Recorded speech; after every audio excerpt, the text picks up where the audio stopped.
प्रबुद्धजनों, गुणीजनों को शत प्रणाम एवं अभिनंदन। आज हम इस संस्थान की 11वीं अंतर्राष्ट्रीय कॉन्फ्रेंस, जिसका शीर्षक था Indian knowledge system for achieving sustainable development goals, इसके समापन समारोह के लिए एकत्रित हुए हैं। इन 2 दिनों में यहाँ पर हमने 10 टेक्निकल सेशन हुए हैं और आज हम इसको अंतिम रूप देने जा रहे हैं इस समापन समारोह के द्वारा। और ये बताते हुए मुझे अत्यंत हर्ष हो रहा है कि आज इसके साक्षी बनने के लिए हमारे सामने विशिष्ट अतिथि के रूप में हैं प्रोफेसर सदाशिव द्विवेदी और मुख्य अतिथि के रूप में श्री रामाशीष सिंह आज हमारे बीच में हैं। ये बताते हुए मुझे अत्यंत हर्ष हो रहा है। तो इसी क्रम में मैं आमंत्रित करना चाहूँगी, आप कृपया मंच पे अपना अपना स्थान ग्रहण करें। मैं मुख्य अतिथि श्री रामाशीष सिंह जी, राष्ट्रीय प्रभारी प्रज्ञा प्रवाह, मुख्य अतिथि विशिष्ट अतिथि प्रोफेसर सदाशिव, इसी के साथ साथ में संस्थान के निदेशक प्रोफेसर पीएन झा और कॉन्फ्रेंस के कन्वीनर प्रोफेसर अविनाश चंद्र सुपकर जी से आग्रह करती हूं कि वे मंच पे अपना स्थान ग्रहण करें।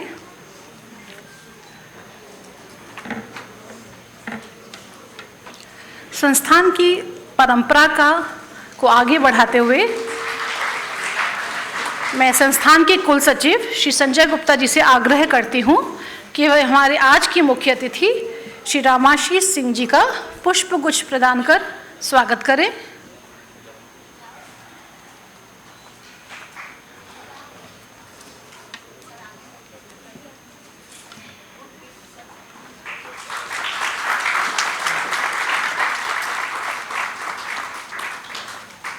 अगले सोपान में मैं कॉन्फ्रेंस के को convener doctor Amit Sinha sir से निवेदन करती हूं कि वे हमारे आज के विशिष्ट अतिथि प्रोफेसर सदाशिव द्विवेदी जी का पुष्पगुच्छ से स्वागत करें।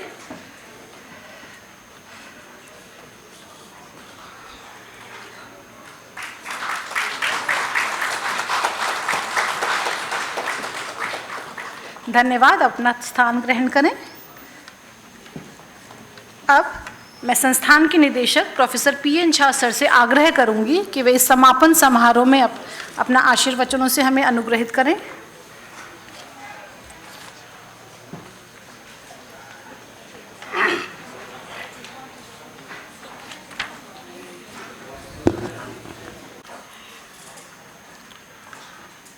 Honorable Chief Guest of the session, Sri Ramashish Singh Ji, राष्ट्रीय प्रभारी प्रज्ञा प्रवाह, venerated guest of honor Professor Sadashiv Dwivedi, coordinator Bharat अध्ययन केंद्र, department of Sanskrit, BHU Varanasi, my colleague and conference convener Professor Avinash Chandra Supkar,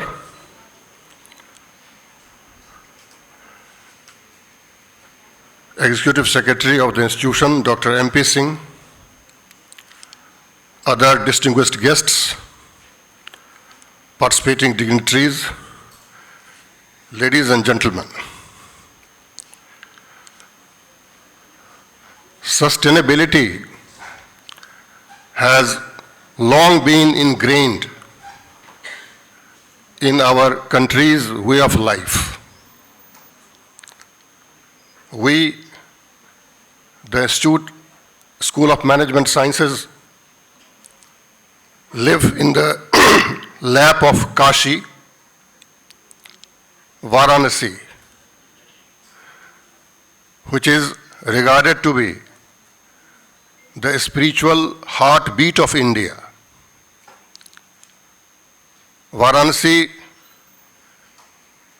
is also very rich with centuries of faith and essence of the Indian knowledge systems. And that's why Varanasi place is considered to be the most ideal backdrop to organize this kind of conference. With this very intention, we have taken a small effort, and you will be very happy to know that our Honorable Prime Minister, Sri Narendra Modi ji, has also extended his pleasure towards this institution for taking this thoughtful initiative. Friends, we all know that with the advent of valedictory session, the terminal milestone in the peregrination of two-day international conference on Indian knowledge systems for achieving Sustainable Development Goals, SDGs, has arrived. On behalf of the entire SMS family, I once again take this opportunity to extend a warm welcome to all of you. Actually, the valedictory session asks for epitomizing the various praxis-oriented ideas, suggestions, recommendations, approaches which have been forwarded to us in different sessions held so far, and further to collect some concluding cognitive remarks and opinions coming out in this session so as to enable us to complete the entire gamut of ideas and approaches in order to subject them to needful processing towards attaining the objectives of this conference. As regards my personal valedictory feelings and submissions, I would like to submit that we all know that attainment of all the various sustainable development goals, SDGs, amounts not only to a political compulsion or a further step to embellish India's high esteem at the global platforms, but equally speaks of our country's moral responsibility. From the pool of SDGs, let us take the example of the most important and fundamental SDG, that is the no hunger, SDG number 2, and equally try to look inwards to our country's status in regard to certain important preconditions. When we make the analysis, we find that there are a number of impediments in our path. The disheartening profile of our country presently is found to carry a continuous downward drift in global hunger index ranking, status of undernourishment, reducing area of the cultivable land and the sown area, deficient rainfall, and depleting water reservoir levels. Now, these do not at all look conducive and corroborative to support us to attain a level of zero hunger in near future. But then we have very high hopes from the pages of the unparalleled epistemological treasure of our Indian knowledge systems. That's why from the podium I would like to give a clarion call to all the conference participants and researchers kindly to make a more sincere scanning of our Indian knowledge systems so that a feasible and pragmatic solution to this grave problem could be found out. And this way, our country could have the ability to attain not only a single SDG of no hunger, but all the various sustainable development goals for attaining and providing peace and prosperity to the humanity at large. Once again, with an exulting reverence and deep sense of gratitude, I extend a hearty welcome to the esteemed guests and all others present in the audience, and wish the session a blazing success. Thank you.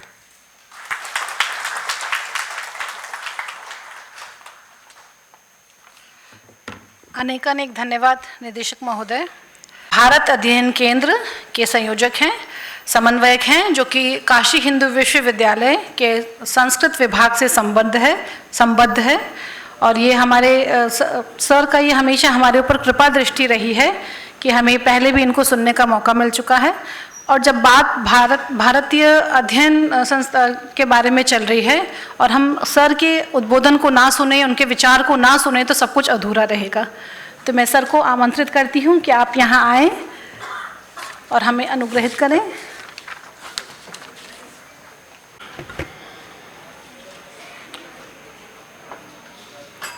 अट्टहास भिन्न पद्म जांड कोश संततिम दृष्टिपाप नष्ट पाप jar मुग्र शासनम अष्ट सिद्धिदायकम कपाल मौलिकंधरम काशिका पुराधिनाथ काल भैरवम भजे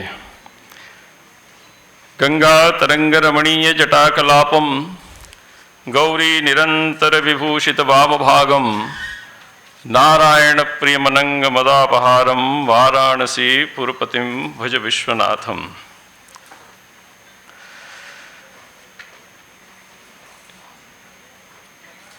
In this valedictory session, we have with us Sri Ramashish Singh Ji, who has been contributing for long for the dissemination of Indian knowledge system all around the country.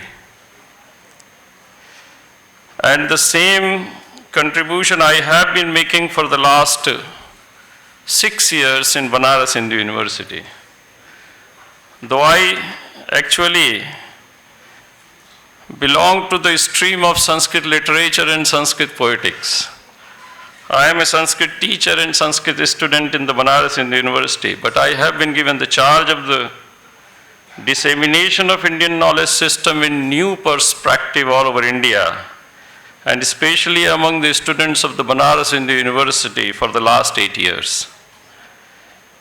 In the centennial year of the Banaras Hindu University, Bharat Adhyan Kendra was established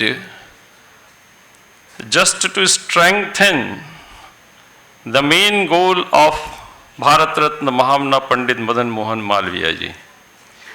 What Malviya ji did, under one umbrella, Sarva Vidya ki Rajdhani was established. Almost all the disciplines are taught in Banaras Hindu University. You might be surprised to know that there are 5+1, that is IIT, 6 institutions, including the Institute of Management Studies. Six institutes are there.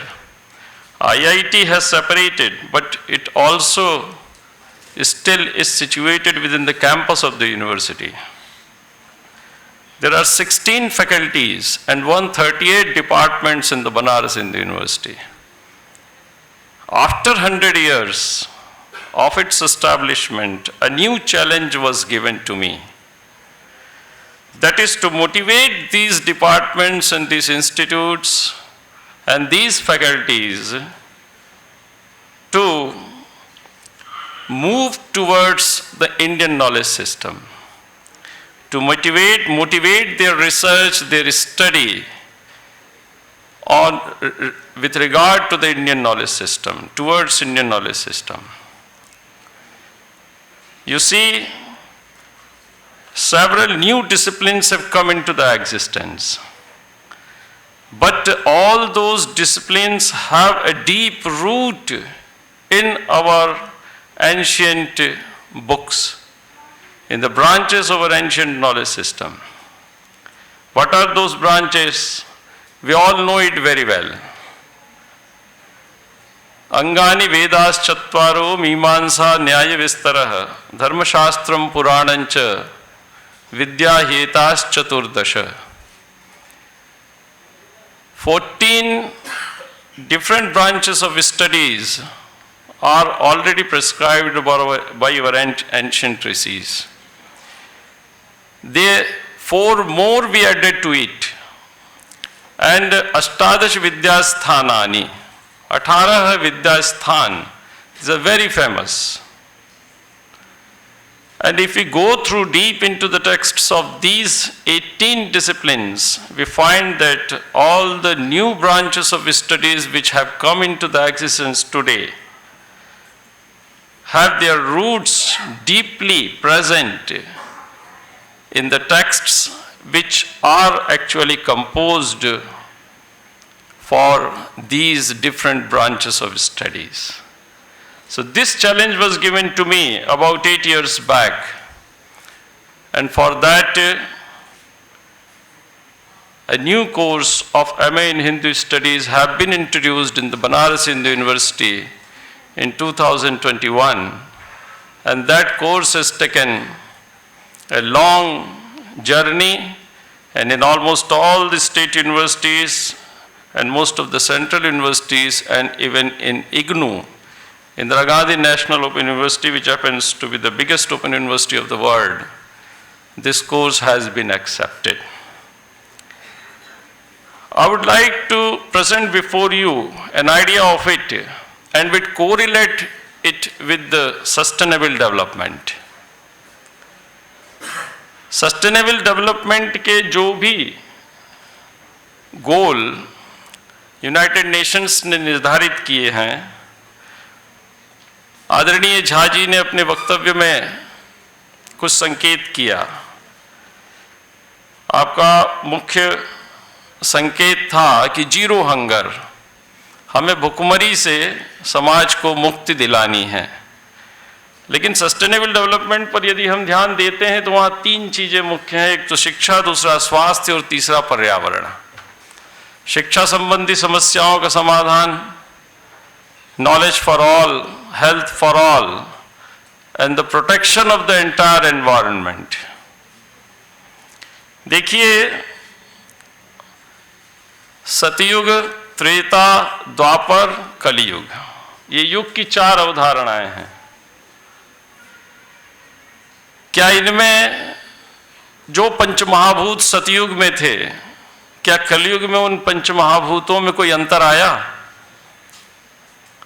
जो सृष्टि सतयुग में थी वही सृष्टि कलयुग में भी है। वे ही पंचमहाभूत, वे ही सूर्य, चंद्रमा और वही चेतना। चराचरात्मक सृष्टि हमारी मानी जाती है, स्थावर और जंगमात्मक, living and non living, these are the 2 categories. क्या उसमें कोई अंतर आया? वे ही नदियां, वे ही पहाड़, वही वायु, वही जल, वही सूर्य, वही चंद्रमा। तो फिर इन कालों का विभाजन किस आधार पर किया गया? और विशेषकर हमें सस्टेनेंस के लिए संघर्ष क्यों करना पड़ रहा है आज के समय में? उसमें सीधा कारण बनता है हमारी अपनी जीवन पद्धति, हमारा अपना जीवन दर्शन। इसका सबसे अच्छा प्रमाण मैं आपको देता हूं कि 2 साल का जो विश्व महामारी का समय था, उस विश्व महामारी के समय में सबसे अधिक लाभ किसको हुआ? तो वो लाभ हुआ प्रकृति को। तो प्रकृति में कहीं कोई दोष नहीं है, वही वायु है, वही जल है, वही सूर्य है, वही चंद्रमा है, वही धरती है, वही पृथ्वी है, लेकिन हमने उसके उपयोग की, उसके साथ जो हमारा व्यक्तिगत व्यवहार है, उस व्यवहार की विधि को बदला तो उसमें दोष आए, और उसी दोष के कारण आज हमको सस्टेनेंस के लिए नए संसाधनों को, नए उपायों को नई दृष्टि से विचार करना पड़ रहा है, और इस प्रकार की अंतर्राष्ट्रीय सम्मेलन हमें आयोजित करने पड़ रहे हैं, और अपने सस्टेनेंस के नए साधनों को खोजना पड़ रहा है। यदि हम अपनी प्राचीन ज्ञान परंपरा में जाते हैं तो आप देखेंगे कि ऋषियों ने, मुनियों ने जो सिद्धांत बनाए, वो सिद्धांत उन्होंने किसी गुफा में बैठकर या समाधि की अवस्था में नहीं बनाए, या उनको किसी अज्ञात शक्ति ने वो सिद्धांत प्रदान कर दिया, ऐसा नहीं था। लोको वेदस्तथाध्यात्मम प्रमाणम त्रिविधम स्मृतम। 4 आश्रम हमारे यहाँ हैं, ब्रह्मचर्य, गृहस्थ, वानप्रस्थ और सन्यास। 100 वर्ष की आयु, जीवेम शरदशतम, उसको हमने 4 भागों में विभक्त किया। ये हमारे जीवन के निर्माण की एक पद्धति थी, आज भी वही है। 25 वर्ष की आयु तक वो व्यक्तिगत विकास करता है, individual development. He is not at all associated with any type of social work. उसको केवल और केवल व्यक्तिगत विकास करना है, अपना अध्ययन करना है, स्वाध्याय करना है, और अपने अस्तित्व की उसको लड़ाई लड़नी है। लेकिन 25 वर्ष के बाद उसको समाज के लिए कार्य करना है, और उसके बाद समाज और अध्यात्म दोनों से जुड़ के कार्य करता, और अंत में वो उसकी चेतना विश्व चेतना का अंश बन जाती है। वो सन्यास की अवस्था है। सन्यास की अवस्था में हमारे ऋषियों और मुनियों की जो चेतना थी, वो विश्व चेतना का अंश बन गई।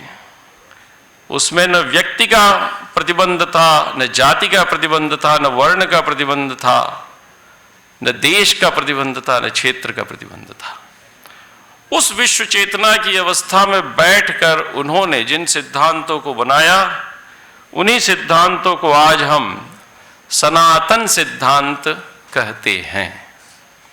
हमारे व्यवहार में परिवर्तन आ सकता है, लेकिन उन सिद्धांतों में परिवर्तन नहीं किया जा सकता। क्यों? क्योंकि वो सिद्धांत लोक को देखकर बनाए गए। राजनीतिक कारणों से, ऐतिहासिक वैपरीत्य के कारण 700-800 साल की सत्ता हमारे पास नहीं, अर्थ हमारे पास नहीं, हमारी सुरक्षा व्यवस्था हमारे पास नहीं, अन्य व्यक्तियों ने हमारे ऊपर, हमारे संसाधनों पर राज्य किया। लेकिन फिर भी 75 वर्ष बाद आजादी के हम उसको दोष नहीं दे सकते। 75 वर्ष आपके बीत चुके, 7 दशक आपको मिल चुका अवसर उन सब को खत्म करने का।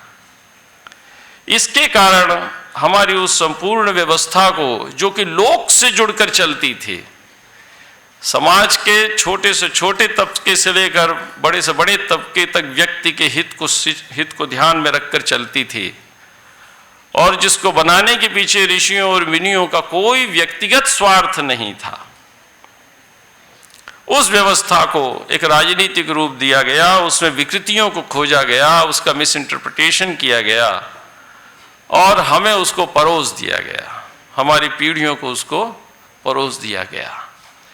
आज समय है उन सब को हटाने का और विचार करने का कि आपके पास जो ज्ञान की थाती है, जो इंडियन नॉलेज सिस्टम आपके पास है, वो Indian knowledge system absolutely for the sustenance of all, सबके सस्टेनेंस के लिए ही बना था, वो किसी व्यक्ति, जाति, समाज, वर्ण के सस्टेनेंस के लिए नहीं बना था।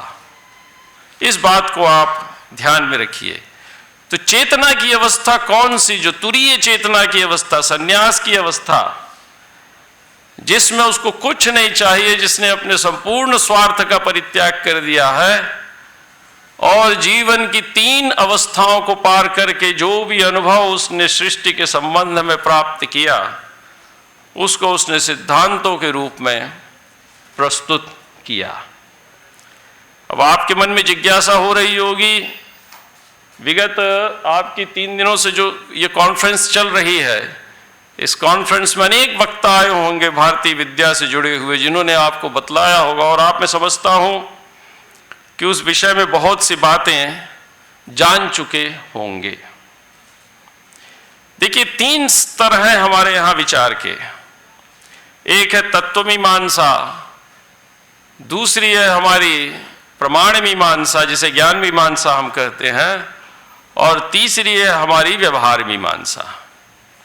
ये बात ध्यान रखिएगा कि जो प्रैक्टिकल था, जो एप्लीकेबल था, जो सर्वमान्य था, जो सबके हित में साधक था, उसी को सिद्धांत रूप में प्रस्तुत किया गया था, लेकिन बिना इवेल्युएट किए नहीं। What we did, we evaluated it.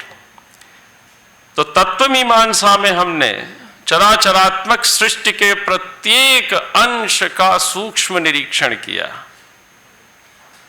उसमें जो चेतन जगत है उसको भी देखा, मनुष्य को भी देखा, पशुओं को भी देखा, पक्षियों को भी देखा, और उसके साथ जो जड़ जगत है, सृष्टि है, वृक्ष है, वनस्पतियां हैं, नदियां हैं, पुष्प है, ऋतु है, ऋतु चक्र है, उसको भी हमने देखा।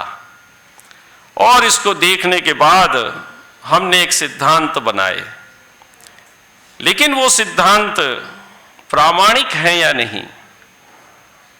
और आज भी आप देख लीजिए, किसी भी विद्या क्षेत्र में चले जाइए, चाहे प्राचीन हो चाहे नया हो, हम हाइपोथेसिस बनाते हैं, एक संभावना बनाते हैं, और उस संभावना को इवेल्युएट करते हैं, और इवेल्युएट करने के बाद जब वो हमारे परीक्षण के समस्त स्तरों को पार कर जाती है, तब वो हम उसको पब्लिक को देते हैं।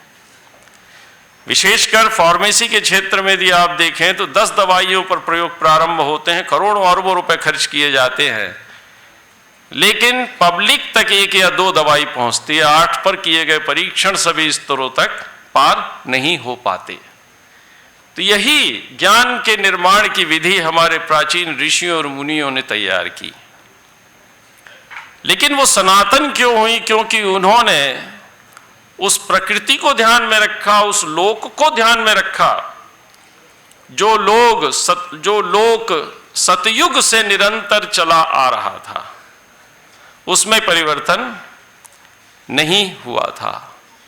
तो पहले तो हमने तत्व को देखा, पृथ्वी, जल, तेज, वायु, आकाश, द्रव्य, गुण, कर्म, सामान्य, विशेष, समवाय, अभाव, पृथिव्यप तेजो वायु आकाश काल दिगात्म मनांसी नवैव द्रव्याणी। इन द्रव्यों की परिकल्पना की।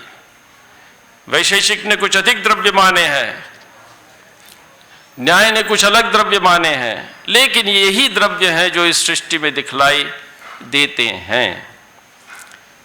सारी विद्याएं, चाहे वो विज्ञान हो, चाहे वो तकनीकी हो, चाहे आपका प्राचीन शास्त्र हो, चाहे वेद हो, उस सब में इन्हीं द्रव्यों को केंद्र में रखकर विचार किया जाता है। विधि अलग हो सकती है, उनके रास्ते अलग हो सकते हैं, लेकिन जिस तत्व को केंद्र में रखकर विचार करते हैं वो तत्व इससे भिन्न कुछ भी नहीं होता। ये थी हमारी तत्व मीमांसा। तत्व शब्द का अर्थ है एसेंस, जो सृष्टि में पाए जाने वाले पदार्थों का एसेंस है। लेकिन जिस तत्व का हमने दर्शन किया वो तत्व वस्तुतः प्रामाणिक है या नहीं, तो फिर हमने एक प्रमाण मीमांसा तैयार की। उस प्रमाण मीमांसा के माध्यम से उस तत्व को हमने इवेल्युएट किया, उस पर प्रयोग किया। प्रत्यक्ष है, शब्द है, अनुमान है, उपमान है, इन सब प्रमाणों के माध्यम से हमने उसको देखा।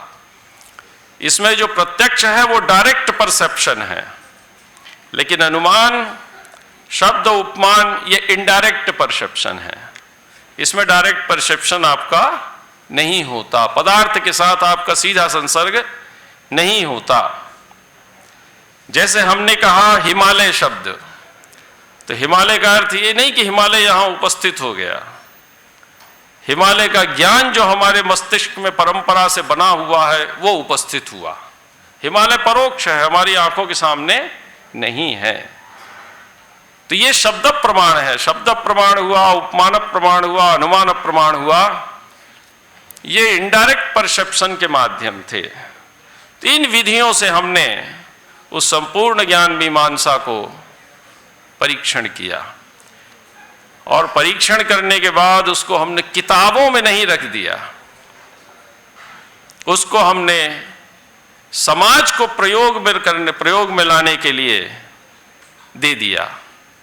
उसका प्रमाण क्या है?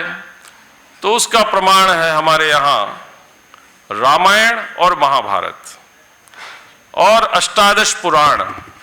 यदि इस पूरे वाङ्मय को आप देखें तो उस वाङ्मय में विभिन्न कथाओं, आख्यानों और वाङ्मय के माध्यम से इन्हीं सिद्धांतों को समाज के ऊपर अप्लाई किया जाता है। ये तो एक पक्ष हुआ। एक दूसरा पक्ष भी था हमारे साथ कि हम पूरी परंपरा में कभी भी रिजिड नहीं थे। हमसे कहा जाता है कि हमारा वेद आदेशात्मक है। आदेशात्मक है, वो कहता है सत्यम वद धर्मम चर। ये हमारा वो कहता है कि सत्य तुमको बोलना ही है, धर्म का तुमको आचरण करना ही है, ये वो कहता है। लेकिन यदि इस सिद्धांत को लागू करने में वेद असफल हुआ, समय के साथ, परिस्थितियों के साथ, राजनीतिक माहौल के साथ, तो हमने उन्हीं सिद्धांतों को समाज तक पहुंचाने के लिए और समाज को नियंत्रित करने के लिए अपनी विधि, अपनी मेथोडोलॉजी को बदला समय के साथ। जब अपौरुषेय वाङ्मय, संहिता, ब्राह्मण, आरण्यक, उपनिषद, वेदांग, शिक्षा, कल्प, निरुक्त, व्याकरण, छंद, ज्योतिष, ये जितने भी थे, और आगम जितने भी है हमारे, सांख्य, योग, न्याय, वैशेषिक, मीमांसा, वेदांत, ये जितने भी आगम हैं, इन सब के माध्यम से जब हम नहीं आगे बढ़ सके, तो हमने वाल्मीकि रामायण की रचना की। उस वाल्मीकि रामायण में हमने इन्हीं बातों को प्रस्तुत किया। आधार हम बना चुके थे। जीवन के 4 मूल्य थे हमारे, धर्म, अर्थ, काम और मोक्ष। प्रयास करना है आपको 3 के लिए, चौथे के लिए नहीं। चौथा तो अपने आप मिल जाएगा।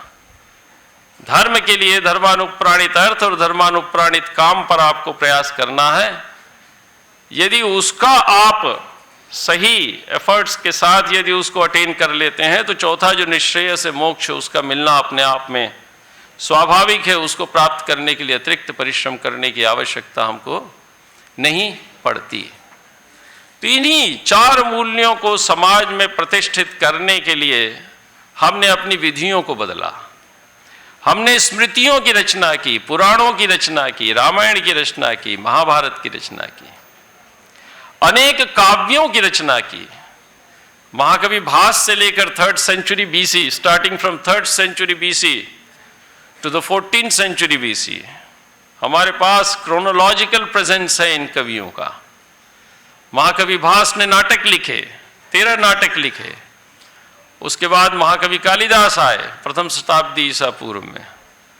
उसके बाद आपके अश्वघोष आए, भारवी आए, माघ आए, हर्ष आए, श्रीहर्ष आए। ये बहुत बड़ी परंपरा। भवभूति हुए, भवभूति ने उत्तर रामचरित की, राजशेखर हुए, बड़े बड़े कवि हुए जिन्होंने एक विशाल वाङ्मय, लेकिन ये सब संस्कृत भाषा में उपनिबद्ध था, यह आपको प्रदान किया। 14वीं शताब्दी का जो आपका समय था, 14, 15, 16वीं शताब्दी का समय, वो बड़ा विषम समय था, क्योंकि उस समय आपके ऊपर सर्वाधिक सांस्कृतिक आक्रमण हुए, आपके अस्तित्व को डिगाने का सबसे अधिक प्रयास किया गया। लेकिन इस देश की ताकत कहाँ थी? इस देश की ताकत थी इसके अपने पारंपरिक ज्ञान और इसकी आस्थाओं में। मैं आपसे पूछता हूं कि अभी अभी माघ मेला पूरा हुआ है, माघ पूर्णिमा के दिन प्रयागराज का जो दृश्य था, अद्भुत दृश्य था। मैं गया था प्रयागराज, मैंने पुल के ऊपर से, संगम के पुल के ऊपर से देखा तो अद्भुत दृश्य था। लाखों लोग अत्यंत निरपेक्ष भाव से वहां पर भगवती गंगा के तट पर बैठे हुए हैं और उनके हृदय में केवल और केवल एक ही भावना थी, वो थी मुक्ति की भावना, पुण्य की भावना, श्रद्धा की भावना, समर्पण की भावना। वहां न वो पैसा कमाने गए, न वो किसी प्रकार के स्वार्थ की सिद्धि के लिए गए। ये किस संविधान में लिखा हुआ है? हम आपसे पूछते हैं कि किस संविधान में लिखा हुआ है? यह आस्था उनके अंदर किसने बैठाई कि अमुक तिथि, अमुक वार, अमुक दिन, अमुक स्थान पर हमको उपस्थित होना है और अपने सर्वविध कल्याण की कामना करना है, और अपने ही नहीं संपूर्ण समाज के, संपूर्ण राष्ट्र के, संपूर्ण मानवता के कल्याण की हमको कामना करनी है। ये आस्था इस देश की ताकत थी, जिसको हमारे हजारों वर्षों के आक्रमण ने इस देश को डिगा नहीं सका। इस आस्था को बचाने का काम किया भक्ति संप्रदाय ने। उस भक्ति संप्रदाय की जो देन है वो यही थी कि लोगों को अपने मूल से जोड़े रखो, जिस किसी भी प्रकार से। आपका यदि 6ठी 7वीं शताब्दी ईसा पूर्व में महर्षि वाल्मीकि ने रामायण की यदि रचना की, बुद्ध पूर्व माना जाता है, तो संवत 1680 गंग के तीर तुलसी तज्जो शरीर। तो तुलसीदास जी ने 1680 ईस्वी के आसपास उसी वाल्मीकि रामायण को अवधि भाषा में रामचरितमानस में रचकर समाज को दे दिया और कहा कि इसको पढ़ो। जहां सुमतितः संपत्ति नाना और जहां कुमतितः विपत्ति निधाना। एक एक छोटे छोटे वचन तुलसीदास जी के रामायण में, भवानी शंकरौ वंदे श्रद्धा विश्वास रूपिणौ याभ्याम विना न पश्यन्ति सिद्धा स्वांतस्थमीश्वरम। श्रद्धा और विश्वास, ये दो चीजें ऐसी थी जो तुलसीदास जी ने समाज को दी और अपनी आस्थाओं से जोड़े रखा। परिणाम ये हुआ कि लाख कोशिश करने के बावजूद भी बाह्य आक्रमणकारी हमारी आस्थाओं से हमको डिगा नहीं सके। हम अपने मूल से जुड़े रहे और हमारी पहचान, हमारा अस्तित्व बना रहा। आज भी उन विद्याओं का महत्व निरंतर बना हुआ है। ये है भारत का इतिहास, कि भारत का जो इंडियन नॉलेज सिस्टम का इतिहास है वो रिजिड नहीं है। भरत मुनि ने नाट्यशास्त्र की रचना की। आप मान लीजिए भरत मुनि को 3rd सेंचुरी बीसी या 4th सेंचुरी बीसी। क्यों नाट्यशास्त्र की आवश्यकता पड़ी? उस समय यदि आप नाट्यशास्त्र पढ़ेंगे तो वहां प्रत्यक्ष लिखा हुआ है कि पहुंचे ऋषि और ब्रह्मा जी से कहा कि महाराज आपके ये जो वेद है ये समाज को नियंत्रित नहीं कर पा रहे हैं। तो ब्रह्मा जी ने फिर कहा कि ठीक है, हम पंचम वेद का निर्माण करते हैं। जग्राह पाठ्यम ऋग्वेदात सामभ्यो गीतिमेव च यजुर्वेदाद अभिनयान रसानाथर्वणादपि। उसको लिया और उसके बाद एक पंचम वेद की रचना की जो सार्ववर्णिक था। उसकी विशेषता क्या थी? 3 ज्ञान की विधियां हैं हमारे यहाँ, एक प्रभु सम्मित, एक सुहृद सम्मित और एक है कांता सम्मित। उपदेश की विधियां हैं 3। प्रभु सम्मित उपदेश में शब्द की प्रधानता होती है कि जो कह दिया वो मानना है। जैसे गुरु जी ने यदि शिष्य से कह दिया कि ऐसा करना है तो ये गुरु जी का उपदेश है, गुरु जी ने कहा है, हमें उसको मानना है। सुहित सम्मित में आपका मित्र आपको सलाह देता है, उसमें अर्थ की प्रधानता होती है, मतलब उसके तात्पर्य को समझ के, उसके मीनिंग को समझ कर उसको आप अप्लाई कीजिए, तो शब्द उसमें प्रधान नहीं होता। लेकिन तीसरा जो उपदेश होता है वो कांता सम्मित उपदेश। कांता सम्मित उपदेश मतलब किसी पति को उसके पत्नी के द्वारा दिया गया उपदेश, उसमें होता है रस की प्रधानता। तो जब प्रभु सम्मित से काम नहीं चला वेदादि से, तो हम सुहृद सम्मित पे आए, वो पुराणों में था, आख्यानों में था। और जब उससे भी काम नहीं चला तो हमने काव्यों का निर्माण किया। महाकवि कालिदास हुए, अश्वघोष हुए, भारवी हुए, माघ हुए। एक एक के वचन अद्भुत है। इन महाकवियों के आप पढ़िए, उनके वचन अद्भुत हैं एक एक के। और उसके उन्होंने रस प्रधान उपदेश होता है कांता सम्मित उपदेश, ये रस प्रधान। तो पहला उपदेश है शब्द प्रधान, दूसरा उपदेश है अर्थ प्रधान और तीसरा उपदेश है रस प्रधान। तो हमने अपनी ज्ञान की स्ट्रेटजी को, ज्ञान को लोक तक पहुंचाने की पद्धति को बदला और बदल कर उस ज्ञान को समाज तक पहुंचाकर ज्ञान को स्थिर, समाज को स्थिर रखने, सुखी रखने और निरंतर विकास के रास्ते पर प्रगतिशील बनाने का मार्ग हमने प्रशस्त किया।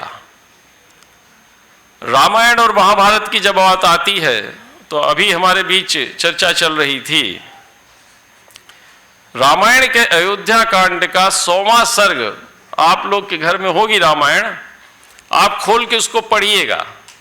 100वां सर्ग, उसमें भगवान राम जब चित्रकूट पहुंचते हैं भरत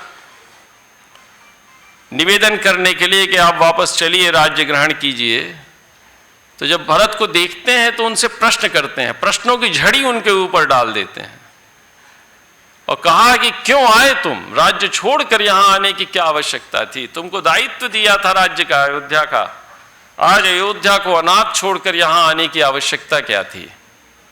उन्होंने जो उपदेश दिया है शासन का, उस उपदेश को प्रत्येक व्यक्ति को पढ़ना चाहिए। महाभारत में यदि आप देखते हैं तो महाभारत में आदि, सभा, वन, विराट, ये 4 प्रारंभिक पर्व हैं। इसके बाद 5वां पर्व है उद्योग पर्व।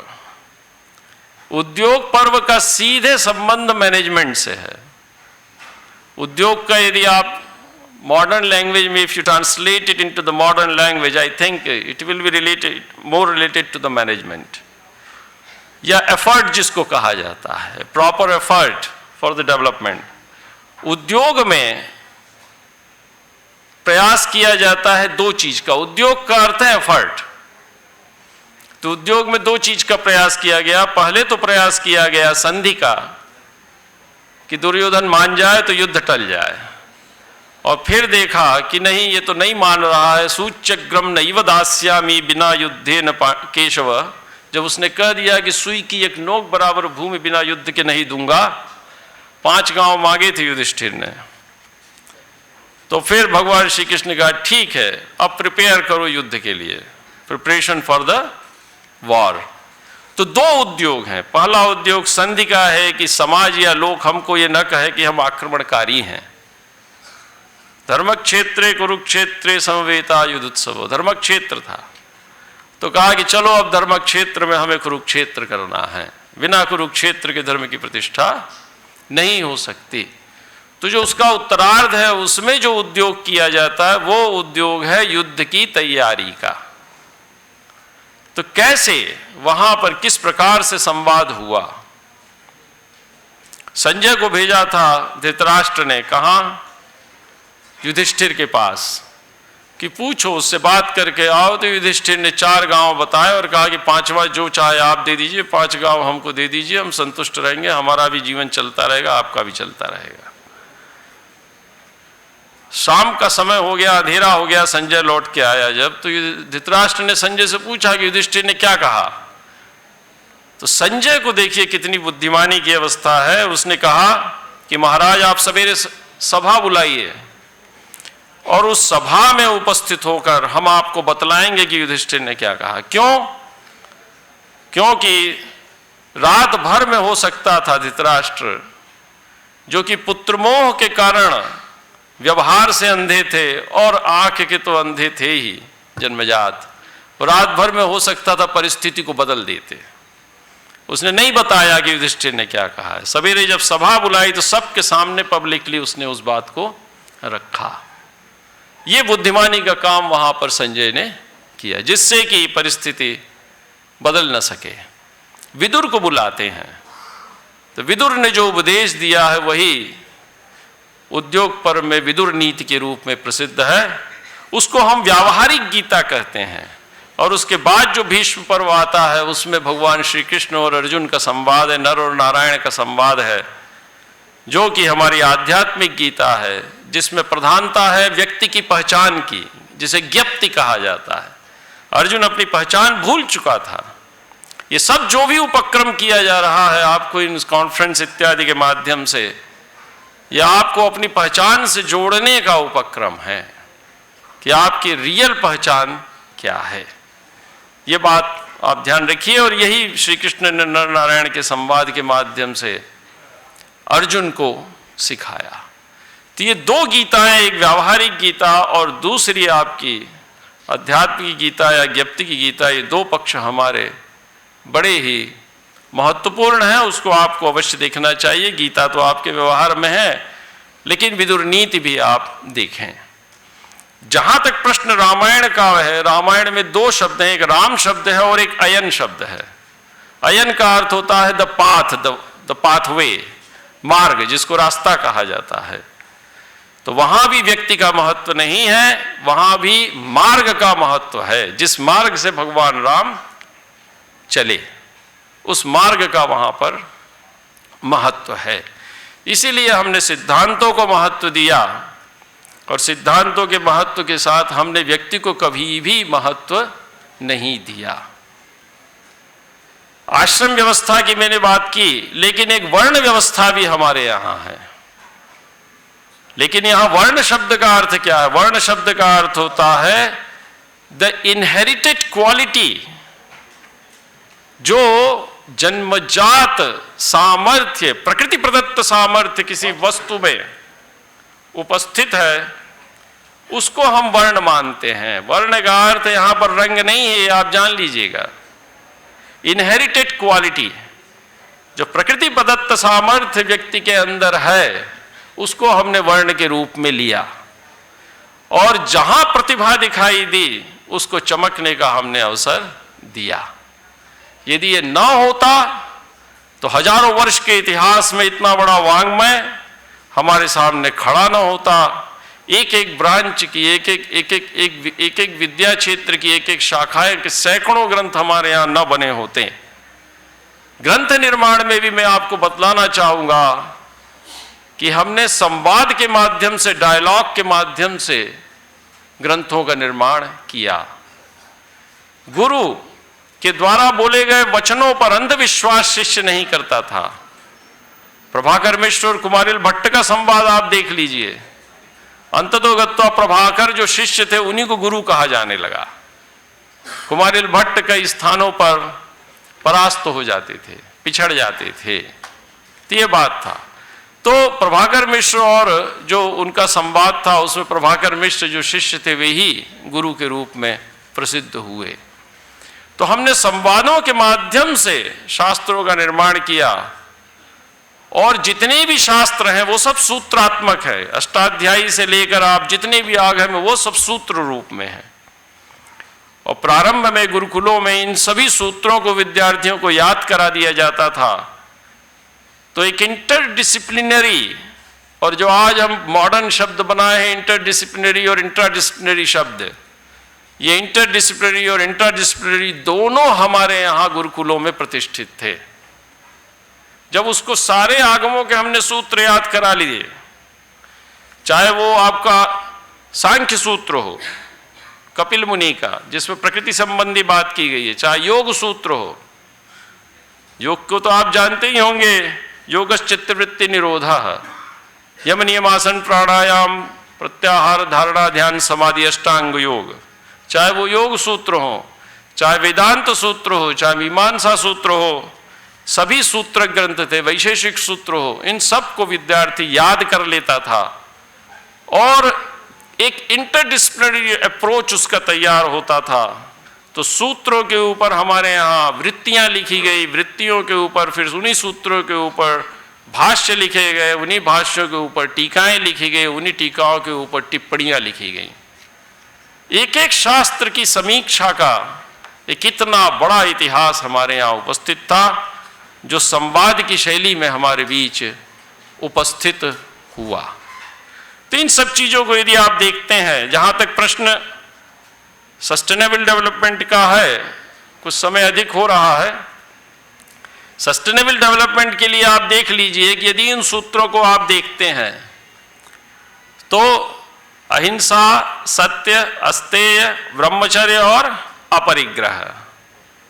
अहिंसा में अ लगा हुआ है, अस्तेय में अ लगा हुआ है और अपरिग्रह में अ लगा हुआ है। तीन में अ लगा है कि नहीं? अहिंसा, सत्य, अस्तेय, अपरिग्रह और ब्रह्मचर्य। ब्रह्मचर्य का अर्थ है ऋषिकेशत्व। ऋषिकेशत्व मतलब इंद्रिय संयम, जितेंद्रियत्वम विनयस्य कारणम, गुण प्रकर्षो विनयादवाप्यते।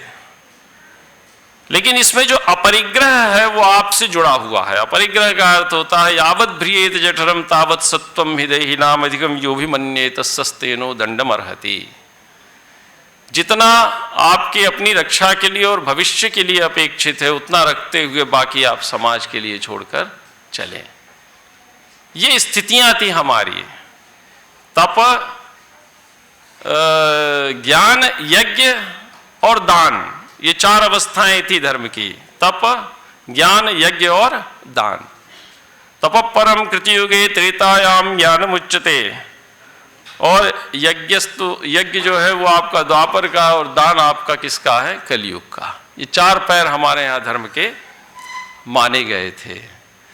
धर्म के विषय में भी साफ कहा गया यतोभ्युदयो निश्रेयस हेतुस्स धर्म।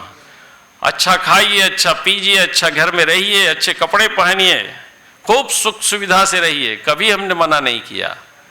लेकिन उसकी दृष्टि आपकी होनी चाहिए किस पर? निश्रेयस पर। इसीलिए दो विद्याएं थी, एक परा विद्या और एक अपरा विद्या। महामना पंडित मदन मोहन मालवीय जी ने साफ कहा विद्यामृत मश्नुते। विद्यांच अविद्यांच यस्तद वेदो भयम सह अविद्या मृत्युम तीर्त्वा विद्यामृतम अश्नुते। मृत्यु का शब्द है ये जो मरणशील संसार है। इस मरणशील संसार को आपको पार करना है। लेकिन कैसे पार करेंगे? जब तक आप एक सुखपूर्ण, सुख सुविधा पूर्ण जीवन व्यतीत नहीं करते। लेकिन दृष्टि होनी चाहिए किस पर? निश्रेयस पर। इसलिए कभी भी अभ्युदय ने हमको भटकाया नहीं। अभ्युदय तक हम सीमित होकर नहीं रहे। यही स्थिति थी हमारी ज्ञान के निर्माण की। पूरी परंपरा को यदि आप देख लें, आन्वीक्ष की त्रयी वार्ता और दंड नीतिश्चेति, ये विद्या स्थान हमारे यहाँ थे। बहुत सी बातें हैं, विषय बहुत विशाल है। हमारे बीच आदरणीय रामाश्रय जी भी उपस्थित है, उनके भी अनुभव आप तक पहुँचने चाहिए। एक एक विषय पर यदि आप रखते हैं तो ये काशी है, विद्वानों की नगरी है। एक एक विषय को लेकर आप चलिए तो बातें और स्पष्ट होंगी। इस प्रकार की गोष्ठियों में हम समग्रता में आपके सामने बातें रखते हैं। आपकी जिज्ञासाएं पूरी नहीं हो पाती, संदेह आपके मन में बना रखता है। लेकिन ये ध्यान रखिएगा कि पूरी परंपरा ने, ज्ञान परंपरा ने केवल और केवल लोक को ध्यान में रखकर बिना किसी स्वार्थ के सिद्धांतों का निर्माण किया, उनका परीक्षण किया और उनको व्यवहार में लाए। इसीलिए आज भी हम सनातन हैं और विश्व गुरु होने का दावा करते हैं। इन्हीं वचनों के साथ मैं अपनी वाणी को विराम देता हूं और आप सभी विद्वानों को जो प्रथम पंक्ति में यहाँ विराजमान हैं उनको प्रणाम करता हूँ। आदरणीय झा जी को, आदरणीय प्रोफेसर सिंह साहब को जो यहाँ के संस्थापक हैं, इस प्रकार की विद्याओं के प्रति रुचि रखते हैं, ये भी हमारा बहुत बड़ा सौभाग्य है।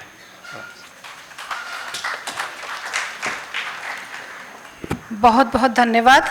आपके सरल व्यक्तित्व और व्यापक ज्ञान से हम सभी अभिभूत हैं। कार्यक्रम की मुख्य अतिथि परमादरणीय श्री रामाशीष सिंह जी प्रज्ञा प्रवाह के राष्ट्रीय प्रभारी हैं। अब मैं नम्र निवेदन करना चाहूँगी कि अपने आशीर्वचनों से हम सभी को अनुग्रहित करें। महोदय।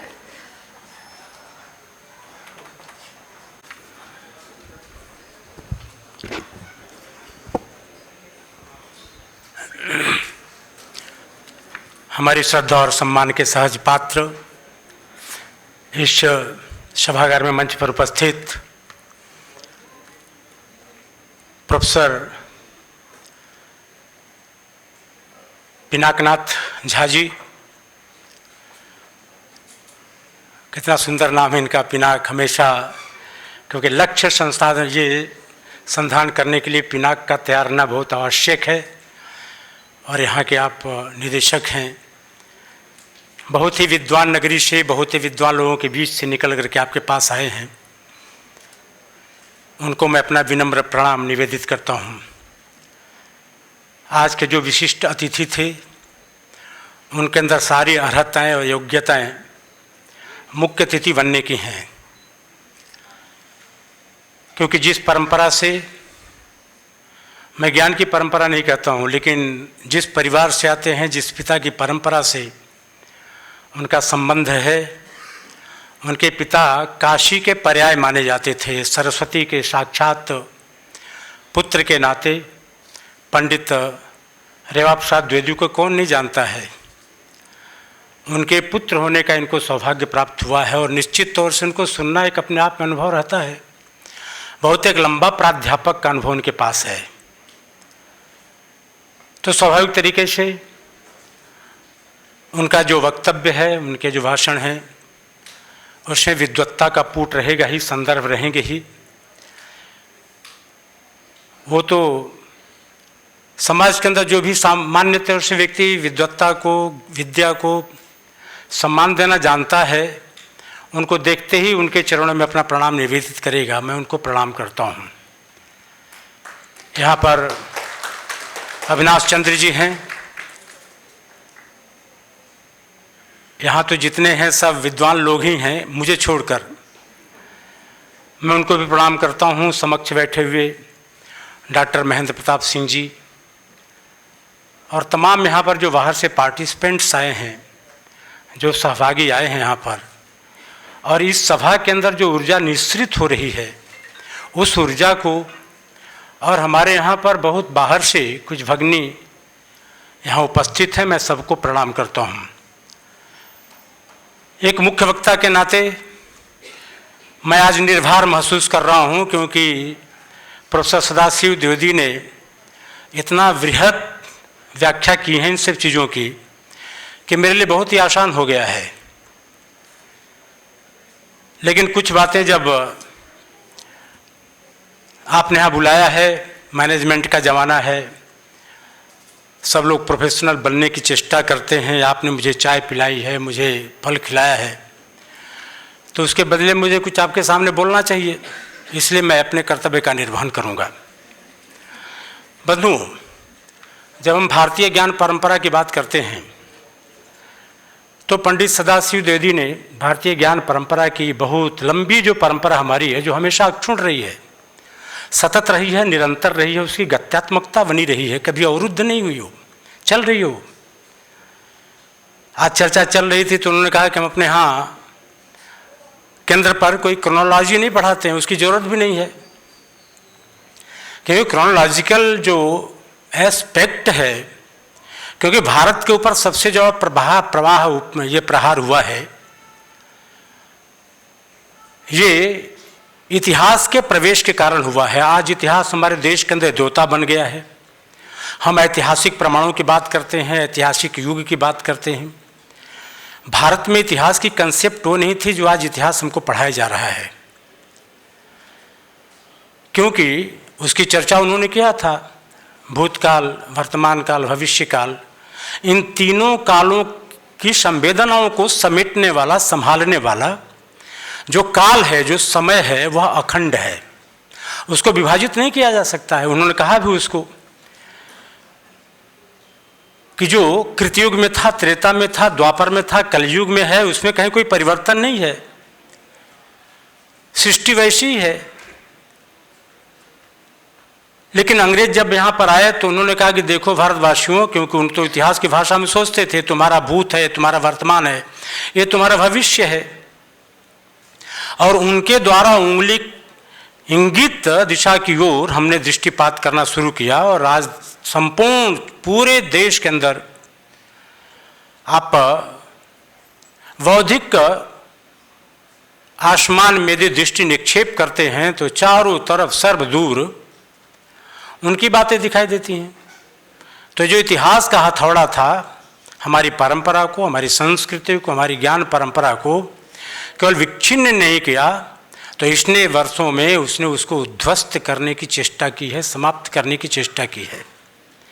और इसलिए बहुत बड़ा हमारे सामने दायित्व है। जब भारतीय ज्ञान परंपरा की बात करते हैं तो भारतीय ज्ञान परंपरा वो ट्रेडिशन नहीं है। जब हम चर्चा करते हैं, अंग्रेजी में बोलते हैं, तो कुछ शब्दों का हम वैसे ही प्रयोग करते हैं जो अंग्रेजों ने किया है, बाइबल ने किया है। उसी में से एक फेथ शब्द भी है, इतना ध्यान रखिए। भारतवर्ष फेथ में विश्वास नहीं करता है, भारतवर्ष। दो शब्द यहाँ पर आए सदाशिव जी के भाषण में कि श्रद्धा और आस्था। भारत के अंदर हमारे ऋषियों ने श्रद्धा बताई है, आस्था बताई है, फेथ नहीं बताया। फेथ का मतलब बिलीव होता है। वो गॉड चाहे जैसा भी हो, गॉड के ऊपर बिलीव करो, गॉड के ऊपर फेथ करो। हमारे यहाँ उन्होंने कहा कि प्रमा है, प्रमाण है। हमारे यहाँ तत्व मीमांसा है, तर्क मीमांसा है, हमने तर्क किए हैं। किसी भी चीज को बिना सिद्ध किए हुए समाज के सामने, लोक के बीच में वो संक्रमित नहीं होगी चीजें। ये भारत की परंपरा रही है, ये चिंतन की परंपरा रही है, जहां पर शास्त्रार्थ की कोई परंपरा ही नहीं है, विमर्श की कोई परंपरा नहीं है। हमने जो कह दिया वही सत्य है। और इसलिए पूरे विश्व में जी भारतीय परंपरा के विषय में जानना है तो हमको दुनिया के अंदर जो ज्ञान परंपराएं हैं उनके विषय में भी हमको अध्ययन करना पड़ेगा।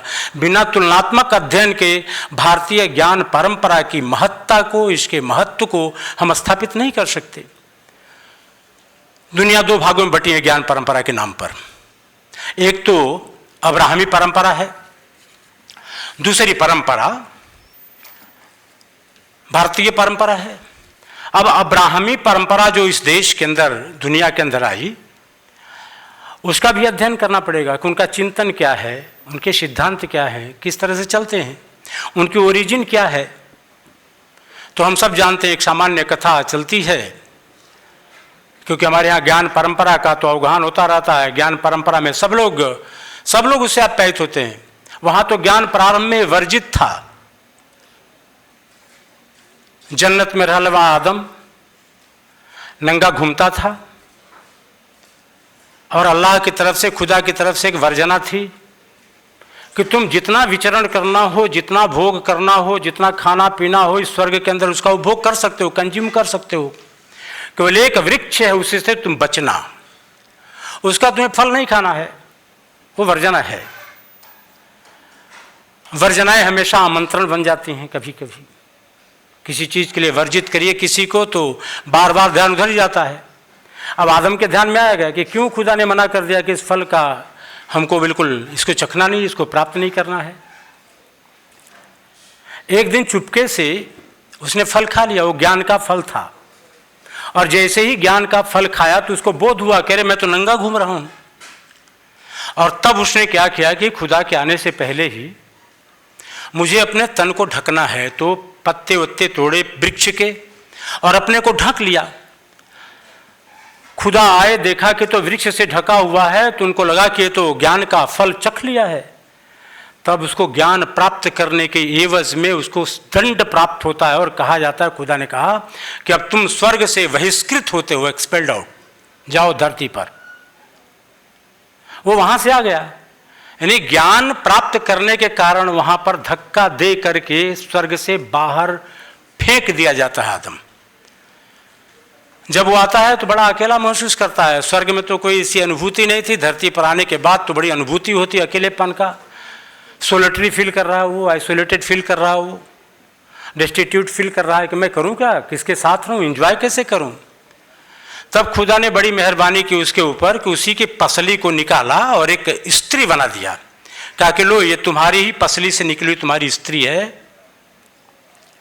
और इसके साथ तुम एंजॉय करो, इसकी संगत तुमको प्राप्त होगी। और परिणाम इसका ये हुआ कि उनके यहाँ मान्यता है कि स्त्री के अंदर आत्मा नहीं होती है। यहाँ से बात शुरू होती है। भारतीय परंपरा और अब्राहमी परंपरा, ये दोनों में अंतर है। पश्चिम की परंपरा जिसमें से सब सारी चीज़ें निकली हुई हैं, वो क्रिश्चियनिटी निकली, इस्लाम निकला, यहूदियत निकली, मार्क्सिज्म निकला, क्योंकि सबकी ओरिजिन एक ही है। क्राइस्ट भी यहूदी थे, मार्क्स भी यहूदी थे, मोहम्मद भी यहूदी थे। यहूदी तो अब्राहम तो यहूदी थे ही। ये अब्राहमिकन जो भी वहाँ से सेमेटिक रिलीजन निकले, जो चिंतना निकली, जो प्रवाह निकला, वो दुनिया को दो भागों में विभक्त कर दिया। उसने कहा कि जो बिलीवर हैं, जो फेथ रखते हैं, वही सच्चे हैं। बाकी जो नॉन बिलीवर हैं, जो फेथ नहीं रखते हैं, जो बिलीव नहीं करते हैं, वो सब हिडन हैं, वो काफिर हैं। और दुनिया द्वैत में फंस गई और इसमें से निकला तो इससे सारी चीजें, उनकी पूरी विचार परंपरा, पूरी विचारधारा इस चिंतन से प्रभावित होने लगी। वो विज्ञान हो, दर्शन हो, समाजशास्त्र हो, सब जगह वैसे ही आया। ये धारा उनकी बहुत बढ़ने लगी। लेकिन भारत की परंपरा बहुत ही अच्छे शब्दों में उसको सदाशिव जी ने रखा। मैं इसको कहता हूं कि भारत की जो ज्ञान परंपरा रही है, यदि नदी परंपरा की भाषा में विचार करें तो गंगा की परंपरा है। गंगा का उत्स जो गोमुख है, वहां से गंगा चलती हैं और वहां से आती हैं, जैसे बिल्कुल हरिद्वार में आती हैं, देवप्रयाग में आती हैं। तो देवप्रयाग में आते आते जैसे उन्होंने कहा कि वेदों से पूरा समाज और लोक संचालित नहीं हो रहा है, तो फिर उस देवप्रयाग आते आते उपनिषद बन गया। अभी जब हरिद्वार में आप जाएंगे तो सप्तर्षि जो जगह है वहां पर वही नदी 7 हिस्सों में बहती है वहां पर। तो शास्त्र बने भारतवर्ष के अंदर, और वे शास्त्र आप देखेंगे कि भारतीय संस्कृति और भारतीय परंपरा ट्रेडिशन नहीं है। ट्रेडिशन आज प्रारंभ होता है, 40 साल 50 साल के बाद नया ट्रेडिशन आ जाता है।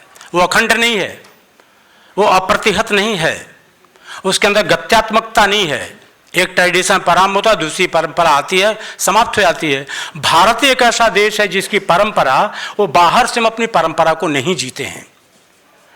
हमारी परंपरा हमारे अंदर है, और यह परंपरा हमारे पूर्वजों से, हमारे फोरफादर से, हमारे ऋषियों से, हमारे आचार्यों से हमारे तक वो संक्रमित होती, हमारे हाथ में आती है। और इसलिए हमारे देश के अंदर जब दीक्षांत समारोह होते थे तो दीक्षांत समारोह एक ऐसी संधि वेला के रूप में परिवर्तित हो जाता था कि आचार्य उसको केवल सर्टिफिकेट नहीं देता था, आचार्य की सारी योग्यता उस शिष्य के अंदर संक्रमित होती थी। और हमारी परंपरा एक युग से दूसरे युग तक आज अप्रतिहत, अबाधित हमारे साथ पहुंच गई है। उसकी बहुत चर्चा उन्होंने की है। हमारे शास्त्र कितना लोग के बीच में गए, बहुत सारे लोगों की चर्चा किया। आजकल के विद्यार्थी तो न तो भवभूति का नाम जानते हैं, न कालिदास का नाम जानते हैं, न इस देश के अंदर कोई संस्कृत वाङ्मय से उनका परिचय है।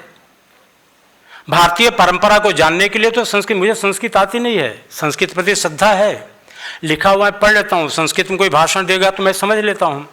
मैं लोगों से कहता हूँ कि भाई आप हर विद्यार्थियों को संस्कृत समझना चाहिए, पढ़ने की चेष्टा करनी चाहिए।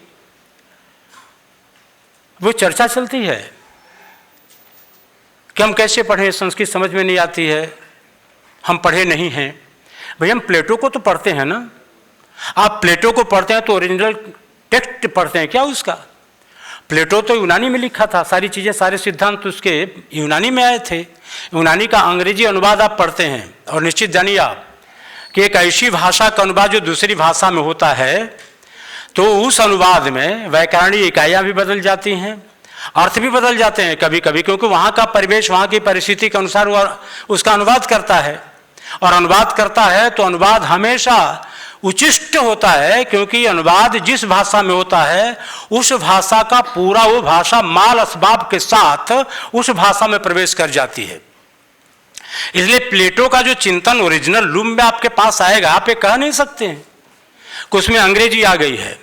लेकिन जब संस्कृत से हम हिंदी में अनुवाद करते हैं तो अनुवाद नहीं करते हैं, उसमें केवल व्याकरणिक जो इकाइयां हैं वो बदलती हैं, अस्थि की जगह हो जाएगा। आप कल्पना करिए पूरे भारतवर्ष में, आप मलयालम में चले जाइए, बोलिए मलयालम। शंकर पूरे भारतवर्ष के अंदर घूमे, कोई भाषा की समस्या नहीं आई। रामानुज आए, कोई भाषा की समस्या नहीं आई। रामानंद आए, कोई भाषा की नहीं आई समस्या। ज्ञानचंद के बड़े भाई ये नेमिचंद तो चले गए बंगाल में, रामानुज निकाल दिए गए थे चोरा राजा के माध्यम से, क्योंकि वहाँ लोक भाषा में उन्होंने संस्कृत के श्लोक कहना शुरू कर दिए थे। राजा ने कहा कि संस्कृत का उच्चारण यहाँ पर तुम अपनी भाषा में करो, ठीक, तुम्हारे राज्य में नहीं रह सकते। संस्कृत प्रति श्रद्धा थी उसकी, निकाल दिए गए, लेकिन घूमे। लेकिन भारतवर्ष के अंदर यदि संस्कृत से अनुवाद होता है हिंदी में, तो वही पूरी की पूरी प्राणवत्ता इसमें आ जाती है। इसलिए हिंदी हमको पढ़ना चाहिए। हिंदी में यजुर्वेद पढ़िए, हिंदी में ऋग्वेद पढ़िए। नहीं पढ़ सकते तो पढ़िए उसको। पाणिनि ने जो व्याकरण लिखा, कभी भी नहीं कहा कि मैंने संस्कृत का व्याकरण लिखा है। उन्होंने यही कहा है कि मैंने भाषा का व्याकरण लिखा है। ध्यान रखिए आप, वो संस्कृत का व्याकरण नहीं है, वो भाषा का व्याकरण है। और इसलिए हमको अपनी जो ये भारतीय ज्ञान परंपरा सनातन गंगा प्रवाह है, गंगा जैसे जैसे नीचे उतरती है, हमारी परंपरा जैसे जैसे नीचे उतरती है, लोक उसके साथ जुड़ता जाता है, उसका व्याप बढ़ता जाता है, उसकी व्याप्ति बहुत दूर तक जाती है, आसमान उसका बढ़ता, होराइजन बढ़ता चला जाता है, और संपूर्ण सृष्टि उसके अंदर आ जाती है। और इसलिए बहुत बड़े कवियों के, लेखकों के, बड़े बड़े ग्रंथ के रचयिताओं के नाम यहाँ पर आए। लेकिन आप देखें मध्ययुगीन भारत में भी भारत की परंपरा कैसे रही। आसाम के अंदर शंकरदेव असमी भाषा में, उधर रामानुज रामानंद आ गए, ज्ञानदेव आ गए। ज्ञानदेव तो यहाँ तक काशी तक आए थे, छोटा सा बालक आया, और उसने पहली बार ये घोषणा की थी भारतीय चिंतन परंपरा में, द्वैतवाद यहाँ नहीं रहा। ज्ञानदेव ने कहा था वहाँ की संपूर्ण सराचर सृष्टि में एक ही ईश्वर की अभिव्यक्ति हो रही है, कोई अंतर तो नहीं है, हम में और आप में क्या अंतर है। जब तुलसीदास यहाँ बैठ करके कह रहे हैं कि सिया राम में सब जग जानी, करहूँ प्रणाम जोर जुग पानी, और तुलसीदास यहाँ पर मंच पर बैठे रहते तो हमको और आपको सिया राम मानते कि नहीं मानते? संपूर्ण जग को मानते हो। और जब वो हमको सिया राम मान रहे हैं तो तुलसी के अंदर वो सिया राम है कि नहीं है? निश्चित तौर से उनको भी हम मानते। तो ये संपूर्ण जगत उसी की अभिव्यक्ति है, मैनिफेस्टेशन है। ऐसा नहीं है कि 6 दिन तक सृष्टि की रचना की, 7वें दिन विश्राम करने के लिए चला गया। हमारे यहाँ ईश्वर कहा कि इसकी रचना किया और अपनी रचना में, अपनी सृष्टि में समाहित हो गया। और इसलिए उपनिषदकार कहता है कि संपूर्ण सृष्टि, पहली बात तो यह है कि सब ईश्वर का है, ईश्वर द्वारा निर्मित है, सब में ईश्वर है, सारा कुछ ईश्वर के अंदर है। ये हमारे यहाँ है, ईशावास्यम उपनिषद का उन्होंने उसकी चर्चा की। उसका अर्थ ही है कि संपूर्ण ये जगत है ईश्वर का बनाया हुआ है, और ये सारी संपत्ति ईश्वर की है। भारतवर्ष के अंदर उन्होंने बहुत अच्छा कहा, क्योंकि असत्य से विद्ध यह सृष्टि है। इस असत्य विद्ध सृष्टि को हम कैसे ठीक कर सकते हैं? और इस असत्य विद्ध सृष्टि के 3 दुश्मन माने गए। भारतीय परंपरा में 3 दुश्मन हैं, काम, क्रोध और लोभ। तो ऋषि कहता है भी कि काम को कैसे जीतोगे? तो काम को ब्रह्मचर्य से जीतो। काम को जीता जा सकता है ब्रह्मचर्य से। भारतवर्ष के अंदर तो ये परंपरा है। शिव बैठे हैं आत्मग्न, बाईं आंख से वो माता पार्वती के सौंदर्य को निहार रहे हैं, और दाहिनी आंख से वो सृष्टि को देख रहे हैं। इतने में कामदेव मनोज प्रस्तुत होता है, और शिव की तीसरी आंख खुलती है और मनोज यानी काम भस्म हो जाता है। ब्रह्मचर्य की इतनी शक्ति है, भस्म हो जाता है वो। तो काम को ब्रह्मचर्य से जीते। आज कैसी स्थिति हो गई? हम सब विद्यार्थी हैं, मैनेजमेंट के विद्यार्थी हैं, हमको अपने जीवन के अंदर सफल होना है। तो सफल होना है, सफलता का प्रतिमान क्या है? सफलता का निकष क्या है? तो विकास का जो निकष है पश्चिम का, वे है कि जिसके पास उपभोग की जितनी सामग्री उपलब्ध है, वो जितना उपभोग करता है, वह व्यक्ति उतना ही विकसित माना जाएगा। धन है तो किस लिए? उपभोग करो, उसका उपभोग करना। और इसलिए क्योंकि उनके यहाँ वो विज्ञान में आया, वो फ्रांसिस बेकन हो, चाहे दांते हो, चाहे न्यूटन हो, ये सारे के सारे एक ही सिद्धांत के। वो विकास किसको कहेंगे जहां धन केवल प्राप्त हो रहा। और ये सारे सिद्धांत जब आए तो बेकन ने तो यहां तक कहा था कि जो सारी सृष्टि है, जो प्रकृति है, ये चुड़ैल है, इसके गर्भ के अंदर इतने मूल्यवान धन छुपे हुए हैं। ये उस स्त्री के, ये उसके शब्द हैं, this were the word of Francis Bacon, कि एक ऐसी स्त्री के रूप में प्रकृति है, इसके गर्भ में इतना धन छुपा हुआ है, जब तक इसे मां को मरोड़ करके प्राप्त नहीं करोगे, ये देने के लिए तैयार नहीं होती है। ये प्रकृति का शोषण करो, ये चुड़ैल है, बीच है, नेचर इज विच, ये शब्द है उनके वैज्ञानिकों की। भारतवर्ष के अंदर हमने प्रकृति को मां कहा था। पंच तत्वों की चर्चा की उन्होंने। इस देश के अंदर ये पूरा का पूरा पश्चिम जगत हमारा मजाक उड़ाता था, ये सब तो पेड़ की पूजा करते हैं, ये तो जल की पूजा करते हैं, नदियों की पूजा करते हैं, ये पृथ्वी की पूजा करते हैं। आज क्या हो गया है, पूरी दुनिया के 40% खनिज का उपभोग केवल अमेरिका कर रहा है। मैं भी अमेरिका से लौट करके आया, हमारे मित्र हैं वहाँ पर, उनके घर में, वहाँ ऑस्टिन में रहते हैं, उनके यहाँ भोजन करने के लिए आया था, तो गए टहलने के लिए। तो उन्होंने पूछा कि आपको कैसा लगा, भारत और अमेरिका की तुलना जब आप करेंगे तो कैसा करेंगे। मैं, क्यों तुलना करते हो, भारत से 3 गुना बड़ा अमेरिका है, और भारत की आबादी कितनी, भारत दुनिया की आबादी का केवल कितना है, बिल्कुल मात्र पॉइंट में तुम्हारे यहाँ आबादी है। अकेले उत्तर प्रदेश की आबादी को शिफ्ट कर दिया जाए, भारत का जो आज क्षेत्र बचा हुआ उसमें, तो अमेरिका से निश्चित तौर से पर कैपिटा इनकम प्रत्येक व्यक्ति का हो जाएगा। इतनी लैंड तुम्हारे पास पड़ी हुई है। अमन के पास ठहरा था, मैंने कहा कि तुम क्या करते हो, तो कहा कि मैं एग्रीकल्चर साइंटिस्ट हूँ। तो मैं कहते क्या हो, कहा कि हमारे कुछ क्लाइंट्स हैं, उनको मैं उनकी खेती देखता भालता हूँ। तो कहा कि तुम्हारा जो सबसे बड़ा क्लाइंट है वो कितना बड़ा, कितनी बड़ी खेती हुआ था, 15,000 हेक्टेयर जमीन उसके पास है। इतनी जमीन इफरात उनके पास है। उनके विकास से, मैं कहा कि तुम अपने विकास से भारत के विकास का पैमाना निर्धारित मत करो। और इसलिए यूएस ने जो विकास का पैमाना निर्धारित किया है, ये भारत के ऊपर लागू नहीं होता है। पहले हमको अपने कंसेप्ट को, यदि आप किसी कार्य को करना चाहते हैं तो conceptually we must be clear, emotionally we must be pure. भावनात्मक दृष्टि से, क्योंकि भारतवर्ष की ज्ञान परंपरा हृदय और बुद्धि दोनों के सामंजस्य को साध करके चलने वाली परंपरा है, केवल बुद्धि नहीं, केवल हृदय नहीं। ऐसे जैसे उन्होंने कहा कि केवल धन नहीं, धन का उपभोग करो, केवल आध्यात्म नहीं है।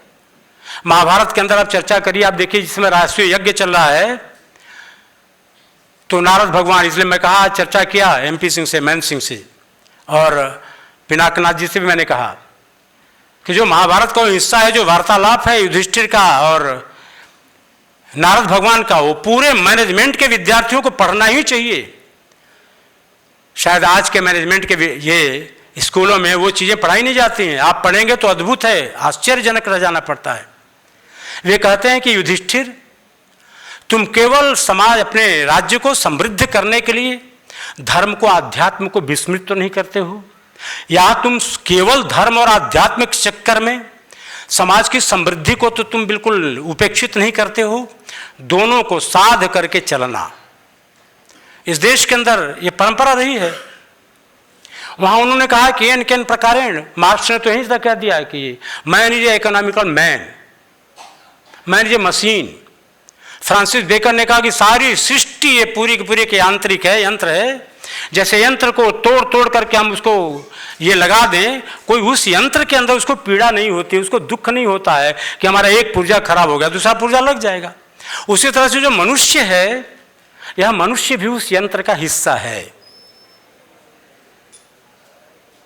और इस तरह से संपूर्ण सामाजिक संरचना में उन्होंने विभाजन विभाजन विभाजन, द्वैत द्वैत द्वैत, इसी में उन्होंने चिंतन किया। और इसलिए कहा कि संपूर्ण सृष्टि अलग अलग विभक्त है। और इसलिए हम ये कह सकते हैं कि पश्चिम का जो अस्तित्व है, एग्जिस्टेंस है, आइडेंटिटी है, वह उनकी आत्मचेतना में निहित है और जो दूसरे से संघर्ष द्वारा अपने आप को स्थापित करती है। बिना संघर्ष के स्थापना हो ही नहीं सकती, इसलिए वहां स्ट्रगल फॉर एग्जिस्टेंस। कहा डार्विन ने कि समाज के अंदर उसको जीने का अधिकार नहीं है जो कमजोर है। जो मजबूत लोग हैं, उसने कहा कि विकास तो कुछ लोगों का ही हो सकता है, विकास तो कुछ ही लोगों का होगा, बाकी लोगों को उनके विकास में सहयोगी बनना पड़ता है, उनको उसके लिए बलिदान देना पड़ता है। ये उसका कथन है। अर्थ की दृष्टि से केवल अर्थ ही भारत का चिंतन नहीं रहा। बेनहम लंदन यूनिवर्सिटी के अंदर प्रोफेसर थे, उन्होंने एक पुस्तक लिखी है। आप कल्पना नहीं कर सकते कि भारतवर्ष के अंदर वो पुस्तक पढ़ाई जा सकती है क्या? वो चर्चा चलने लगी कि उस पुस्तक को यहाँ पढ़ाना चाहिए, विकास के प्रतिमान निर्धारित करते समय हमको उसको पढ़ाना चाहिए। इकोनॉमिक्स ऑफ प्रोस्टिट्यूशंस, ये उनकी पुस्तक है, आप गूगल पर जाइए उसको पढ़िए। वेश्यावृत्ति का अर्थशास्त्र, ये भारतवर्ष के अंदर समीचीन है क्या? उसमें उन्होंने लिखा है कि जिस घर के अंदर हमारी माँ, हमारी बहन जिस कार्य को करती है, उस कार्य को माँ हमारी जितना काम करती है उसके बराबर 2 नौकरानी मिलेगी तो उतना काम करेगी। बहन हमारी जितना काम करती है, पत्नी जितना काम करती है, तो उतना अकेले 2 नौकरानी मिलकर तब काम करेगी, अकेले नहीं कर सकती नौकरानी। तो उन्होंने कहा है कि तब माँ और बहन का जो आर्थिक मूल्य है, भारतवर्ष के अंदर माँ के कर्तव्य का कोई आर्थिक मूल्य निकाल सकता है क्या? किस विकास के पैमाने पर आप डालेंगे इसको? इसलिए भारत के अंदर भारतीय शास्त्र जब पढ़ते हैं तो उनके विषय को समझिए कि कौन से प्रतिमान स्थापित करते हैं। हम अंधी दौड़ में पड़ जाते हैं, उनको बस हाँफ रहे हैं कि उन्हीं के प्रतिमान पर हमको खरा उतरना है। हमने अपनी प्रतीति बदल दी, हमने अपने प्रतिमान बदल दिए, हमने अपने प्रत्यय तक बदल दिए, उनसे सब उधार लेने लगे। वो कहता है कि माँ और पत्नी से 50 पाउंड उनका आर्थिक मूल्य है, तो एक वेश्या प्रति माह उनसे 100 गुना ज्यादा कमाती है। इसलिए एक वेश्या का माता से और पत्नी से 100 गुना मूल्य आर्थिक ज्यादा है। ये उनके प्रतिमान हैं। हम जिसको कहते हैं बहुत जीडीपी की भाषा चलती है, अब वहां के लोग भी कहने लगे हैं कि बहुत फॉल्स मेजरमेंट का तरीका है, ये सही तरीका नहीं है। वहां तो पत्नी काम करती है, जीडीपी में जुड़ता है। अभी अमेरिका गया था तो मुझे एक सूचना दिया लोगों ने, यहीं बोकारो के वहाँ बहुत बड़े डॉक्टर हैं, नॉर्थ कैरोलिना यूनिवर्सिटी में पढ़ाते हैं, प्रोफेसर हैं, प्रैक्टिस भी करते हैं। उन्होंने कहा कि हमारे मित्र का एक लड़का है, हम लोग जब अपने यहाँ फंक्शन करते हैं तो 150 लोग आ जाते हैं, सबको बुलाते हैं, और लड़के की एक अलग लिस्ट रहती है, हमारी पत्नी की अलग लिस्ट रहती है, हमारी अलग लिस्ट रहती है। 100-150 लोग अमूमन भारत के लोग आ जाते हैं, कुछ अमेरिकन भी आते हैं, 40 साल से वहाँ रह रहे हैं। उन्होंने कहा कि एक बड़ा मजेदार घटना घटी। हमारे मित्र का एक छोटा सा बच्चा मित्र है, उसके घर में उसका जन्मदिन बढ़ा, तो उसकी माँ बाप ने बैठ के कहा कि तुम्हारे कितने मित्र रहेंगे? तो इसने 12 मित्रों की लिस्ट दी। अब वो 12 मित्रों की लिस्ट थी, इनका लड़का उस लिस्ट में नहीं था, लेकिन उस लड़के ने इसको इंडिविजुअल आमंत्रित किया कि तुम भी मेरे यहाँ आओ, क्योंकि उसका इनके यहाँ फ्रिक्वेंट आना जाना था। ये लड़का गया वहाँ पर, माँ बाप ने अपनी लिस्ट देखा, उस लड़के का नाम उसमें नहीं था, तो कहा कि तुमने तो लिस्ट के बाहर व्यक्ति को बुला लिया, इस लड़के को वापस जाना पड़ेगा, क्योंकि हमारी तैयारी बस केवल इतने लोगों के लिए है। उसको वापस आना पड़ा डॉक्टर साहब के लड़के को, और लड़का उनका कहा कि मैं कभी भी अमेरिकन लोगों के किसी भी फंक्शन में उपस्थित नहीं रहूंगा मैं। क्या उनका मूल्य है? उनके इस अर्थशास्त्र के सिद्धांत को, और भारतवर्ष के अंदर आप जीडीपी की बात करते हैं, आप अपने घर में एक नौकरें रखते हैं, भोजन बनाने वाला आता है, आपके घर में झाड़ू पोछा लगाने के लिए आती है। हमारे कमल सिंह जी से मैंने पूछा कि माँ रहती हैं घर में, आप रहते हैं अकेले, पत्नी गई हैं बंगलोर में, भोजन कौन बनाता है, सफाई कौन करता है? तो कहा कि एक नौकरानी साफ करने के लिए आती है और एक नौकरानी भोजन बनाने के लिए आती है। भोजन बनाने आती है तो कम से कम 8,000 उसको देंगे, 10,000 देंगे, एक सफाई करने के लिए आती है तो 5,000-7,000 देंगे। अब वो जो 5,000-7,000 हम एक नौकरानी को देते हैं, वो भारत के जीडीपी में वो सम्मिलित होता है। मैंने तो देखा है, काशी हिंदू विश्वविद्यालय में प्राध्यापिका है, प्रोफेसर है, अपने घर में भोजन बनाती है, बच्चों को तैयार करती है, स्कूल भेजती है, अपने तैयार होती है, स्नान करती है, भोजन बनाकर खिलाती है, पिलाती है। इसके लिए कोई सर्विस चार्ज नहीं लगता। यानी भारतवर्ष के अंदर 50% ऐसी आबादी है, यदि अमेरिका में रहती तो उनका जीडीपी जुटता। मैं समझता हूं कि भारतवर्ष की जीडीपी की भाषा में सोचना है तो भारतवर्ष 100 गुना अभी भी अमेरिका से आगे है। इस बात को हमको ध्यान में रखना चाहिए। और जब बात आती है कि sustainable development, how can be possible, हम सस्टेनेबल डेवलपमेंट की चर्चा करते हैं, इसका अर्थ समझते हैं क्या? कोई भी डेवलपमेंट सस्टेनेबल नहीं हो सकता है। जिसके अंदर गति है उसको कैसे सस्टेन करेंगे? वो तो चलने वाला, उसकी गति है, वो गति है। तो जो बिल्कुल गति रहती है उसमें बहुत उद्यम लालसा आती है, उद्यम लालसा आती है। और इसलिए हमारे देश के ऋषि अपने ज्ञान प्रवाह को किस तरह से जोड़ता है, समाज के साथ, लोग के साथ जोड़ता है। उन्होंने सत्य, अहिंसा, अस्तेय, अपरिग्रह, उसकी चर्चा की। तो हमारे देश के ऋषियों ने कहा कि असत्य से विद्य जो सृष्टि है, काम क्रोध लोभ उसके दुश्मन हैं, बैरी हैं, अमित्र हैं वो सब। कैसे रोकोगे उसको? तो कहा ब्रह्मचर्य से रोको, काम को रोक दो उसको। आज का विद्यार्थी तो इतना स्खलित हो गया है, यूनिवर्सिटी में पढ़ने वाला हो, कहीं पढ़ने वाला हो, फ्रीनेस के नाम पर उसके जीवन के अंदर कोई मर्यादा नाम की चीज रह नहीं गई है। और परिणाम उसका क्या हुआ है? उद्यम लालसा पैदा हुई है। अपने देश के अंदर हिरण्याक्ष और हिरण्यकश्यपु 2 नाम आते हैं। ये प्रतीक है, राक्षस हुआ होगा ऐसा, लेकिन इन नामों का अर्थ क्या है? हिरण्याक्ष का मतलब होता है, हिरण्य का मतलब सोना, स्वर्ण, कंचन, और अक्ष का मतलब आंखें। जिन आंखों के सामने रात दिन केवल सोना, केवल सोना, केवल सोना, केवल धन, केवल गोल्ड। हम गोल्ड की भाषा में सोचते हैं, किस देश के अंदर कितना गोल्ड है उतना ही वह देश विकसित है। हमारी भाषा बदल गई। अब केवल हमारी आंखों से गोल्ड दिखाई देगा तो हम क्या हैं? हम भी हिरण्ययाक्ष कहलाएंगे ना, हम उसी श्रेणी में आ जाते हैं। हिरण्यकश्यपु का अर्थ क्या है? हिरण्य का मतलब सोना होता है, कश्यपु का मतलब बिस्तर होता है, बेड, हम जिस पर सोते हैं। यानी हमारा बेड इतना आरामदेह हो कि एक बैठे बस एक बित्ता नीचे चले जाए, ऐसा बेड चाहिए हमको। एकदम डनलप चाहिए हमको, सुख सुविधा चाहिए, विलासिता चाहिए। हम हिरण्यकश्यपु बनते जा रहे हैं। और इसलिए शिक्षा का जो मंतव्य है, मनुष्य के अंदर जो सूचिता है हमारे देश के अंदर, वहां पर उन्होंने कहा कि नॉलेज इज पावर। अपने देश के यहां नॉलेज इज पावर नहीं कहा, पावर है। उन्होंने कहा कि पावर है, God has created the world for you, enjoy it. Fish of the water, fall of the years I have created for you to enjoy. ये सारी चीजें मैंने निर्मित की हैं, ईश्वर ने कहा कि तुम्हारे लिए निर्मित की हैं, इसका उपभोग करो तुम। हमारे देश के अंदर कहा कि नहीं, ये सारी चीजें तुम्हारे केवल उपभोग के लिए नहीं है। यही प्रयागराज के अंदर महात्मा गांधी आए थे, जवाहरलाल नेहरू के घर में भोजन हो रहा था। भोजन करने के बाद महाराज ये जवाहरलाल नेहरू महात्मा गांधी का हाथ धुला रहे थे। हाथ धुलाते धुलाते उनके कुछ बातचीत भी चल रही थी, उनका ध्यान कहीं दूसरी तरफ चला गया।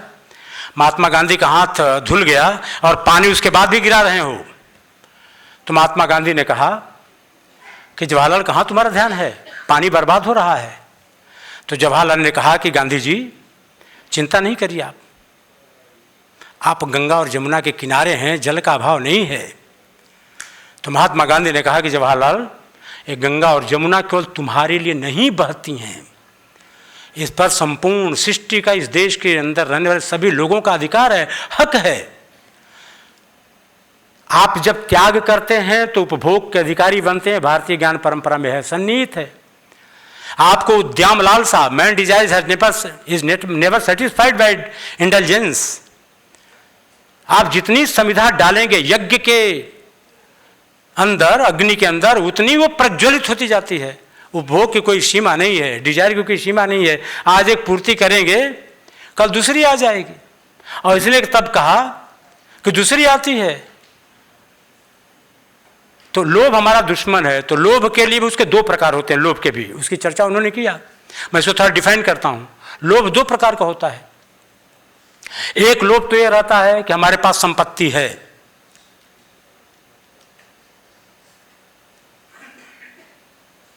हम कहीं से भी ले आएंगे, चोरी करके लाएंगे, बदमाशी करके लाएंगे, धन कमाएंगे, एन के इन प्रकार, by hook and by crook. हमारे पास संपत्ति आनी चाहिए। एक चोरी का तरीका है, स्ते इसको कहा। और दूसरा कहा कि एक लोभ का तरीका यह भी है कि आज मेरे पास एक टाटा की गाड़ी सेल्टो, और कल तुरंत फेसबुक पर आ गया कि हमारे पिताजी ने हमको गिफ्ट दिया जन्मदिन पर, ऑडी हमारे घर में आ गई, ऑडी आ गई, टेस्ला आ जाएगी कभी जब बनेगी तो हमारे पास टेस्ला आ गई तो फेसबुक पर जाना चाहिए, इंस्टाग्राम पर जाना चाहिए। आज हमारे घर में एक नया सदस्य आ गया। अपने देश के अंदर ये परंपरा भी निर्मित हो गई कि नया सदस्य का आगमन, ऑडी हमारे घर में आ गई। ये लोभ का दूसरा प्रकार है कि संपत्ति का प्रदर्शन करना, दिखावा करना, दिखाना। भारतवर्ष के अंदर दिखावा को हमेशा वर्जनाओं से बांधा है, कहा कि नहीं दिखावा मत करो।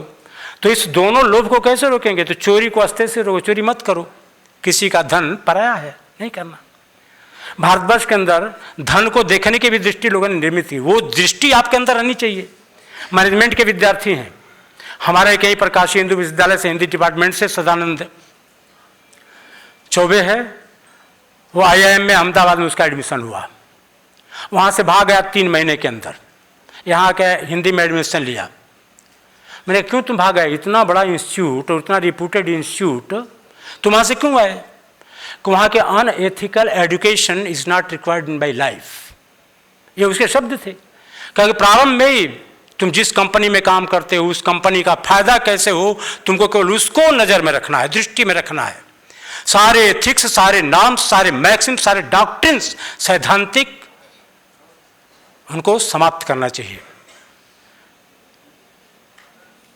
बेनम ने कहा था कि जहां अर्थशास्त्र की चर्चा आए उसमें नैतिकता को और धर्म को, उन्होंने कहा कि if you want to develop yourself then you have to kill first morality को समाप्त करो। There is nothing such a thing like morality. दुनिया में कोई मोरलिटी चीज नहीं है।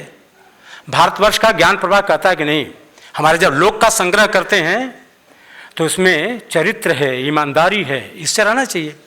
तब वो 4 पुरुषार्थों की बात आती है। भाई 4 पुरुषार्थ भी हैं तो त्याग पूर्वक उपभोग करो, ये तो पहला सिद्धांत है कि ईश्वर का है और संपत्ति हमारी नहीं है, जिसको गांधी जी ने ट्रस्टीशिप कहा। हम इसके ट्रस्टी हैं। भारतवर्ष के अंदर रामानुज संप्रदाय है, उसमें संपत्ति के 2 प्रकार बताए हैं उन्होंने, भूपति, भूश्री और श्री। एक तो साक्षात लक्ष्मी है, भू का मतलब अचल संपत्ति, श्री माने जो चंचला है, धन है, संपत्ति हमारा पैसा है, उसको कहा। अब हम जब किसी की चर्चा करते हैं तो चर्चा करते हैं कि महेंद्र प्रताप सिंह बहुत बड़े भूपति हैं, ये चर्चा चलती है। चर्चा चलेगी तो चर्चा चलेगी कि कानू जालान बहुत बड़े श्रीपति हैं।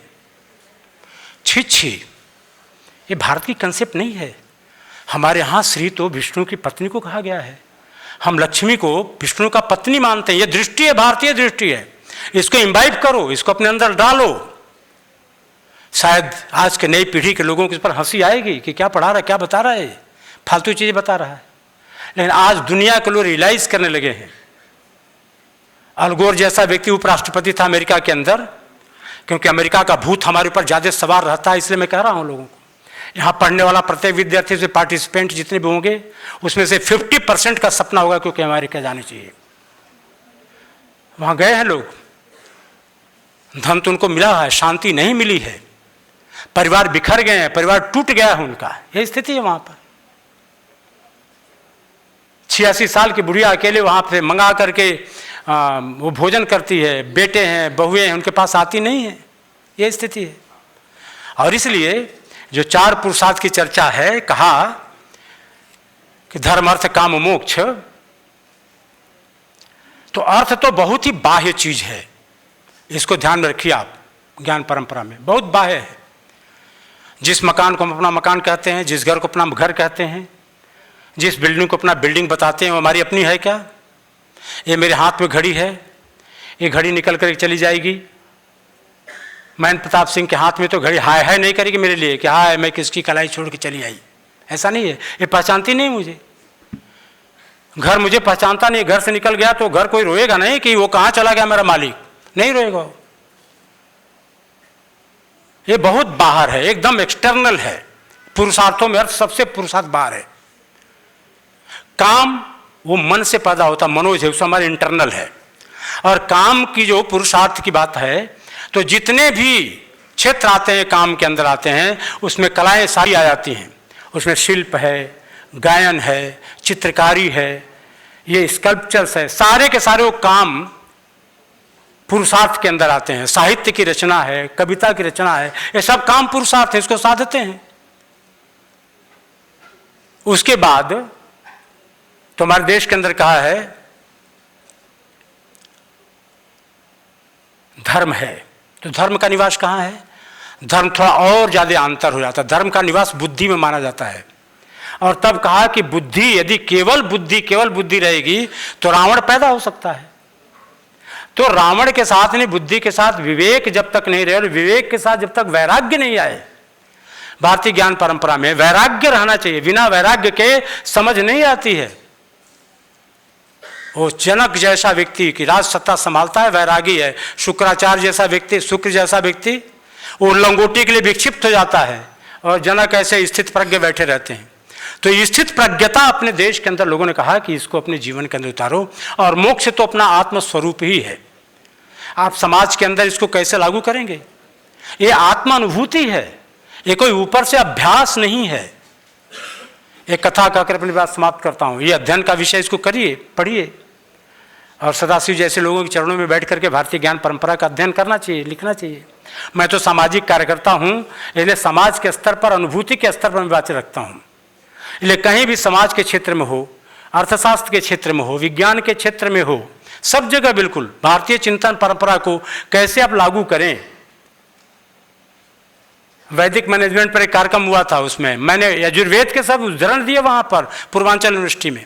यजुर्वेद पूरा का पूरा आप कल्पना नहीं कर सकते कि किसी कंपनी में काम करते हो तो किस तरह रहना चाहिए, किसी के यहाँ काम करते हो कैसे सजना चाहिए, कैसा अटायर होना चाहिए, कैसे वस्त्र होने चाहिए, बाल कैसे संवारना चाहिए, तुमको दिखना कैसे चाहिए, सब सारी चीज़ें वहाँ पर हैं। पर्यावरण के विषय में हमारे देश के अंदर कितना चिंतन रहा है। आज हम कितना सौंदर्य प्रसाधनों पर दुनिया ने कितना बड़ा यह अत्याचार किया है। भारत के अंदर तो हमने जल की पूजा की है, पृथ्वी को हमने माता माना है, तो पृथ्वी पर पैदा होने वाली सारी चीजें हमारी सहोदर सहोदरा बन गई। ये कोई आश्चर्य की चीज नहीं थी। हमने हिमालय को पिता कह दिया, हमने गाय को माता कह दिया, हमने नंदी को पिता कह दिया, लेकिन दूसरे लोग माखौल उड़ाते हैं। पश्चिम माखौल उड़ाए कि सबके सब प्रेजुडिस्ड लोग हैं, पुरानपंथी लोग हैं, उनकी पूजा करते हैं। आज उनकी समझ बात आ रही है। रियो दे जेनेरो में जब चर्चा चली थी, ये वहाँ पर सम्मेलन हुआ था पर्यावरण का, इंदिरा गांधी स्वयं उससे सम्मिलित हुई थी, और वेद का सूत्र उसमें उन्होंने कोट किया था कि जब सारी दुनिया पर्यावरण के विषय में आज विचार कर रही है, भारतीय मनीषियों ने उस समय को उनका भाषण किसने लिखा था, उसको धन्यवाद देना चाहिए। उन्होंने वैदिक सूत्रों की ये वहाँ पर चर्चा की थी इंदिरा गांधी ने।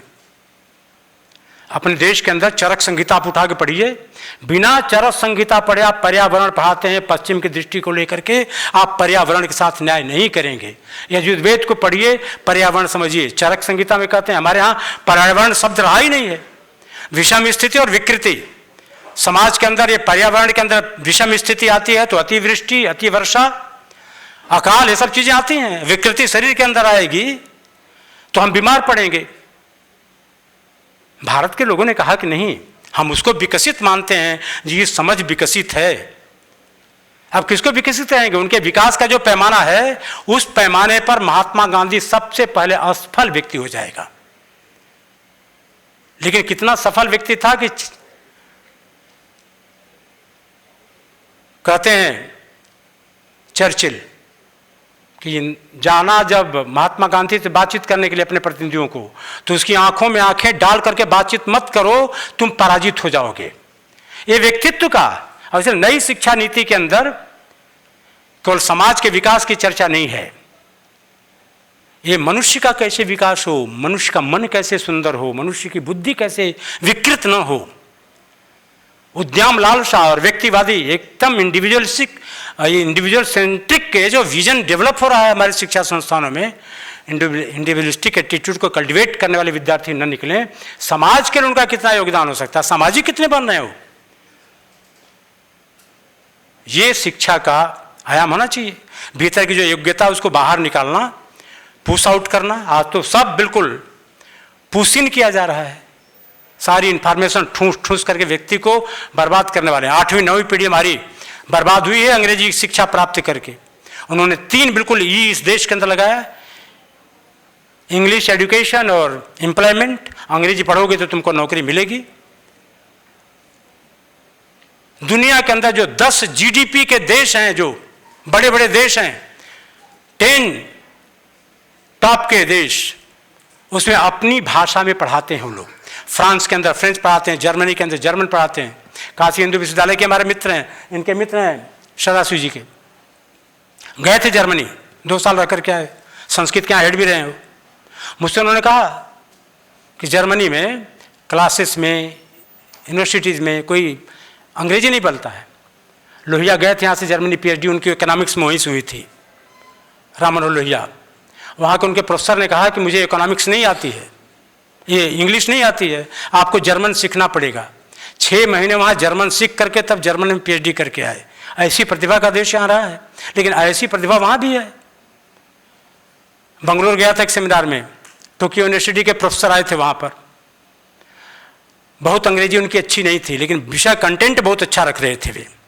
अब बंगलोर में तो सारे लोग धड़ल्ले से अंग्रेजी बोलते हैं, बड़ी फ्लुएंट इंग्लिश उनकी है। सब लोग मुस्कराने लगे।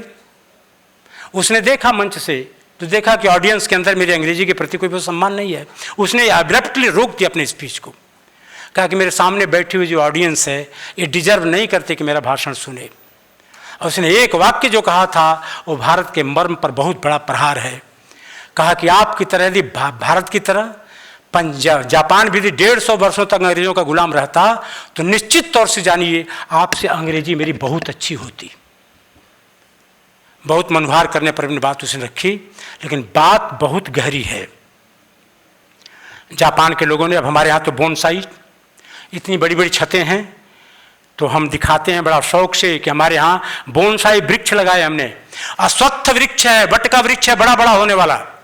अब उसको कितना समेट दिया है, उसको छोटा बना दिया, एक गमले में ला दिया उसको, अश्वत्थ वृक्ष को। लोगों ने पूछा कैसे किया? टोक्यो के पास में बागीचा है जहाँ से ये बिल्कुल बोनसाई वृक्ष पैदा हुए। लोगों ने पूछा कैसे किया? कहा कि प्रत्येक वृक्ष की जड़ों को काटते चले गए। आप जड़ों को काटते चले जाइए, वृक्ष के अंदर आसमान को भेटने की, सूरज को भेटने की जो ललक है, सामर्थ्य हो, समाप्त हो जाती है। कोई भी राष्ट्र यदि अपनी जड़ों से उखड़ता है, अपनी संस्कृति से, अपने प्रवास से दूर जाता है और प्रवास से जुड़ा रहता है, तो कितना भी बिल्कुल आंधियों का झोंका आए, धूप को, उष्ण गर्मी को सह लेता है, भेंट लेता है। और जैसे ही अपनी जड़ों से उखड़ता है, दुनिया की कोई शक्ति, मलय समीर, शीतल जल और उसका संपोषण व्यर्थ हो जाता है, वो बढ़ नहीं सकता, वृद्धि नहीं कर सकता। इसलिए अपनी जड़ों से जुड़ करके हम अपनी शिक्षा को आगे बढ़ाएं। और यह विषय इतना भास्ट है, इतना आगे है कि अनुभूति को पैदा करें। मैंने कहा था कि कहानी का समाप्त करता हूँ। भारतीय दर्शन अनुभूति पर आधारित है, यह कोई अध्ययन पर, अभ्यास पर आधारित नहीं है। हम अभ्यास की चर्चा भाषा ज़्यादा बोलते हैं। एक सन्यासी थे जंगल में, उनके शिष्य थे, और चर्चा करते थे कि संपूर्ण जगत में एक ही ईश्वर है, तुम देखना शुरू कर दो तो तुमको मेरे पास आने की जरूरत नहीं है, हर जगह तुमको अपना गुरु दिखाई देगा। एक दिन शिष्य पहुंचा, कहा गुरुदेव आज तो मैं बड़ा धन्य महसूस कर रहा हूँ। कहा क्या? तो आज मैं पेड़ों में आपको देखा। कहा कि ये तो साधना की उच्च पृष्ठभूमि तुमने प्राप्त कर लिया है, तुम्हारी चेतना ऊर्ध्व की तरफ जा रही है। तो कहा कि इसी खुशी में आप कल मेरे घर भोजन करने के लिए आइए, मैं बना के रखूँगा। कहा कि ठीक है आऊँगा। अब वो शिष्य 56 प्रकार का भोजन बनाया, प्रतीक्षा कर रहा है। 12 बज गया, 1 बज गया, 1:30 बजा, 2 नहीं गुरु आए। इतने में कहीं से कुत्ता आया और दौड़ता हुआ आया, उसके भोजन में मुंह लगा दिया, डंडा उठाया और खदेड़ा। जाकर उस कुत्ते को इतना मारा, कुत्ता भाग गया। पहुंचा उसी डंडा को लेकर के गुरु आश्रम में, कहा कि आप धन्य गुरु हैं, कह करके नहीं आए। गुरु ने अपनी पीठ दिखा दिया, कहा कि वत्स कौन गया था, कुत्ते के रूप में मैं ही था, तुमने मार के भगा दे, मुझे खिलाया नहीं, तुमको तो सब जगह मैं ही दिखाई देता था, कुत्ते में तुमको नहीं दिखा मैं। कहा कि आप भी गजब आदमी हैं, मैं तो अभ्यास कर रहा था आपको पेड़ में देखने का, कल आइए, कल जरूर आइए आप। कहा कि ठीक आएंगे, शिष्य हो, तुम्हारा उद्धार होना चाहिए। अब बनाकर बैठा, प्रतीक्षा कर रहा, कुत्ते की प्रतीक्षा कर रहा था, काहे को आने जाए कुत्ता। एक कुष्ठ से गलित गात व्यक्ति आ रहा है, बच्चा मैं 3 दिन से भूखा हूं, मुझे भोजन कराओ। गुरु के लिए बनाए हुए भोजन में एक कुष्ठ रोगी का कैसे सहभाग हो सकता है। कहा कि नहीं, तुम्हारे लिए भोजन नहीं है, दुत्कार के भगा दिया। पहुंचा, कहा को कोढ़ी में ही था। कहा कि धन्य है आप, कौन कौन से रूप धारण करते हैं। तब उसने कहा कि शिष्य मेरे वत्स, ये जो आध्यात्म है यह अभ्यास नहीं है, यह अनुभूति है। भारतीय ज्ञान परंपरा अनुभूति का विषय है, अभ्यास और किताबों का नहीं है, इसको इम्बाइब करें। धन्यवाद।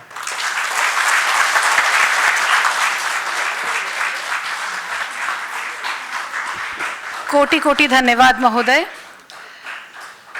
आपकी गरिमामयी उपस्थिति तथा प्रबुद्ध वचनों से सभा में न केवल एक नई ऊर्जा का संचार हुआ है, बल्कि विचारों को भी अद्वेलित कर दिया है।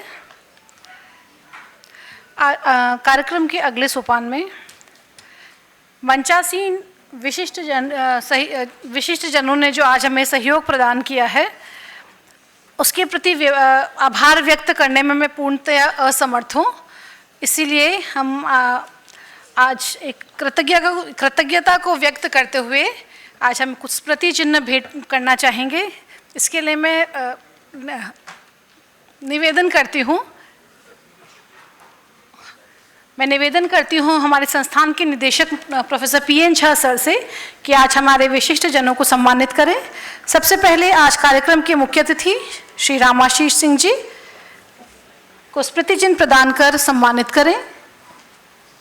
कार्यक्रम के मुख्य अतिथि श्री रामाशीष सिंह जी।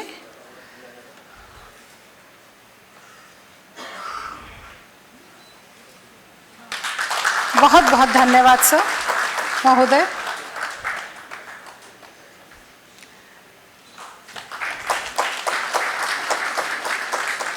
अब मैं सर से पुनः अनुरोध करना चाहूंगी कि वे कार्यक्रम के विशिष्ट अतिथि प्रोफेसर सदाशिव द्विवेदी जी सर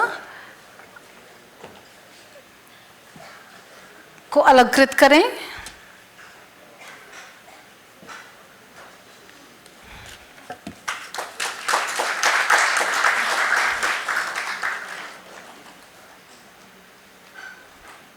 आशा करती हूं कि हमें आपका आशीर्वाद पुनः प्राप्त होगा।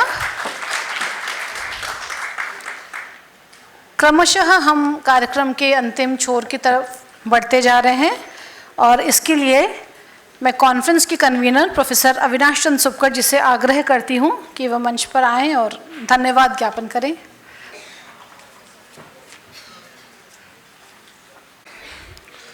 मंचासीन इस 2 दिवसीय अंतर्राष्ट्रीय संगोष्ठी के निदेशक प्रोफेसर पीएन झा सर, इस वैलिडिक्टरी प्रोग्राम के मुख्य अतिथि परम श्रद्धेय रामाशीष सिंह सर, इस वैलिडिक्टरी प्रोग्राम के guest of honour professor Sadashiv Dwivedi ji, इस 2 दिवसीय अंतर्राष्ट्रीय संगोष्ठी में लगभग 175 शोध पत्र प्रस्तुत किए गए। अलग अलग दृष्टिकोण, अलग अलग व्याख्यान, जब उसका हम लोगों ने सार निकाला तो हमें ज्ञात हुआ कि हमारी भारतीय ज्ञान परंपरा हमारा राष्ट्रीय चरित्र है। और मैं इस मंच से बहुत बहुत धन्यवाद देना चाहूंगा रामाशीष सिंह जी को, प्रोफेसर सदाशिव द्विवेदी जी को, कि उन्होंने आज अपने आशीर्वचनों से भारतीय ज्ञान परंपरा का बोध हमें एक नए दृष्टिकोण से कराया। यह हमारा संकल्प है कि इस संस्थान का हर एक अध्यापक, हर एक छात्र भारतीय ज्ञान परंपरा का भविष्य में फ्लैग बियरर बनेगा और इस तरीके के कार्यक्रम आने वाले समय में भी हम करते रहेंगे। बहुत बहुत धन्यवाद हमारे यशस्वी प्रधानमंत्री श्री नरेंद्र मोदी जी का, उनकी नई शिक्षा नीति का, जिसके कारण आज भारतीय ज्ञान परंपरा को वही गौरवपूर्ण स्थान प्राप्त हुआ है और आने वाले समय में हमारी आने वाली पीढ़ियों को इसका सतत लाभ होता हमें दिखाई देता है। मैं फिर से पुनः धन्यवाद करना चाहूंगा रामाशीष सिंह जी का कि व्यस्त कार्यक्रम होने के बावजूद उन्होंने हमारा निमंत्रण स्वीकार किया।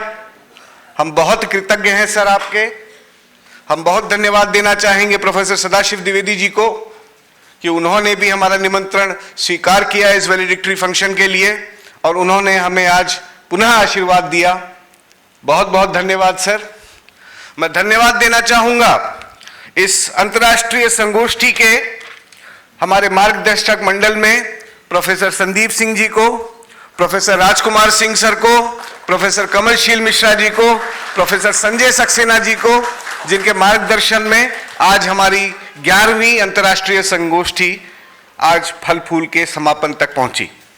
मैं धन्यवाद देना चाहूंगा अपने को कन्वीनर्स को, अमित किशोर सिन्हा जी, डॉक्टर भावना सिंह जी, आदित्य कुमार गुप्ता जी, जिन्होंने हर पल हर समय मुझे सैनिटी के दायरे में रखा पिछले 6 महीने से और मेरा अभूतपूर्व सहयोग किया। मैं धन्यवाद देना चाहूंगा अपने कोऑर्डिनेटर्स को, जिसमें श्री कार्तिकेय सिंह जी,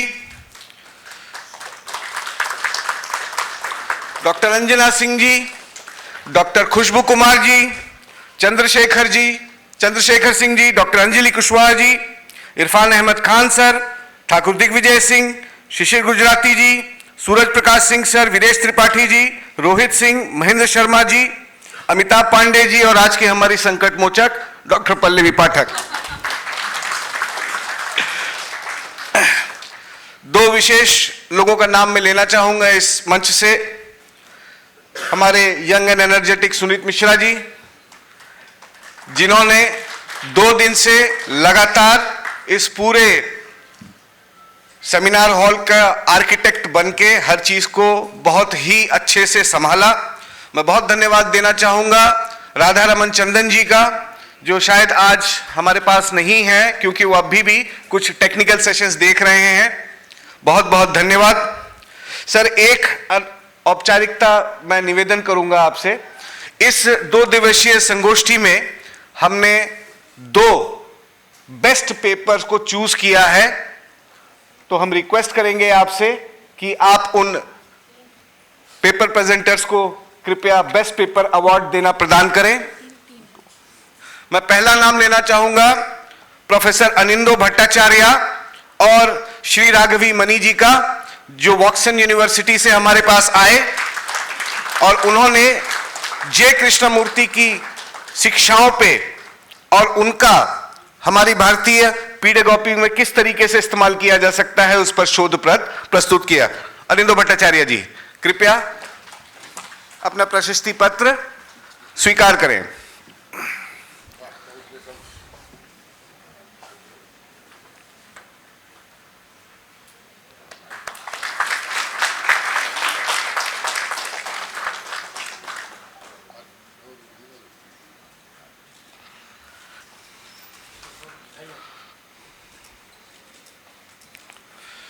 मैं दूसरा नाम लेना चाहूंगा डॉक्टर वसंती लिमाई जी का, जो पुणे से हमारी कॉन्फ्रेंस में आई हैं और उनको ये प्रशस्ति पत्र उनके शोध पत्र बायो एनर्जीज ऑफ अग्निहोत्रा के लिए दिया जा रहा है।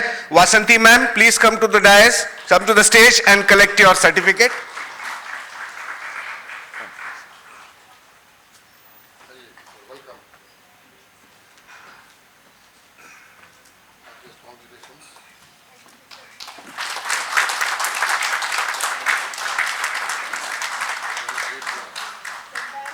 सबसे तो कांग्रेचुलेट करना चाहूंगी कि आपने इतना अच्छा प्रोग्राम ऑर्गेनाइज किया।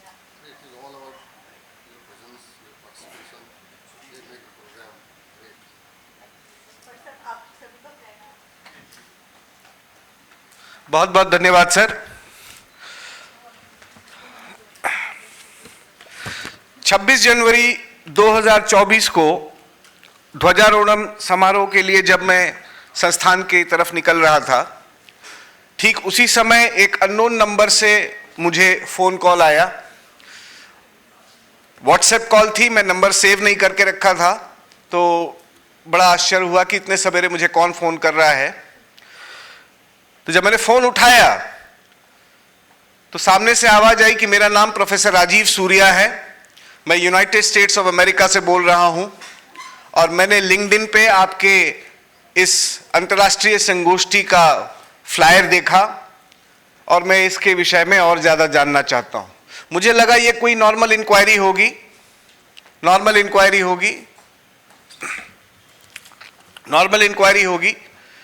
और 5-7 मिनट में मेरी बात हो जाएगी, लेकिन इतना गहन डिस्कशन उनके साथ हो गया कि आज राजीव सूर्या जी हमारे बीच हैं अमेरिका से इस अंतर्राष्ट्रीय कॉन्फ्रेंस में पार्टिसिपेट करने के लिए।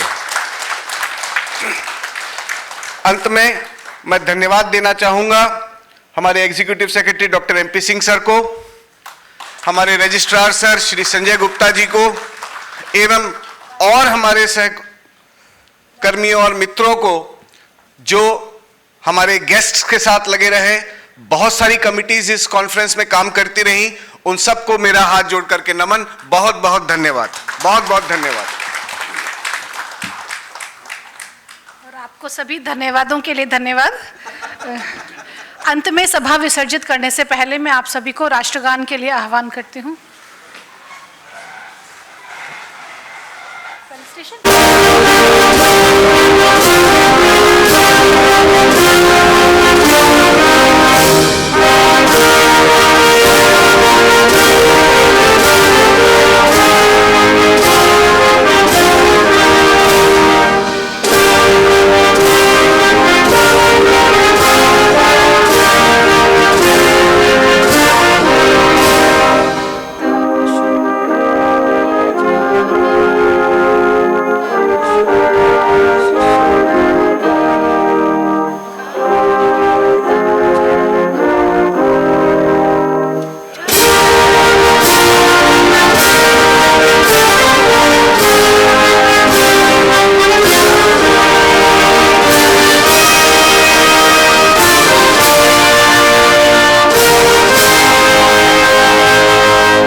बहुत बहुत धन्यवाद।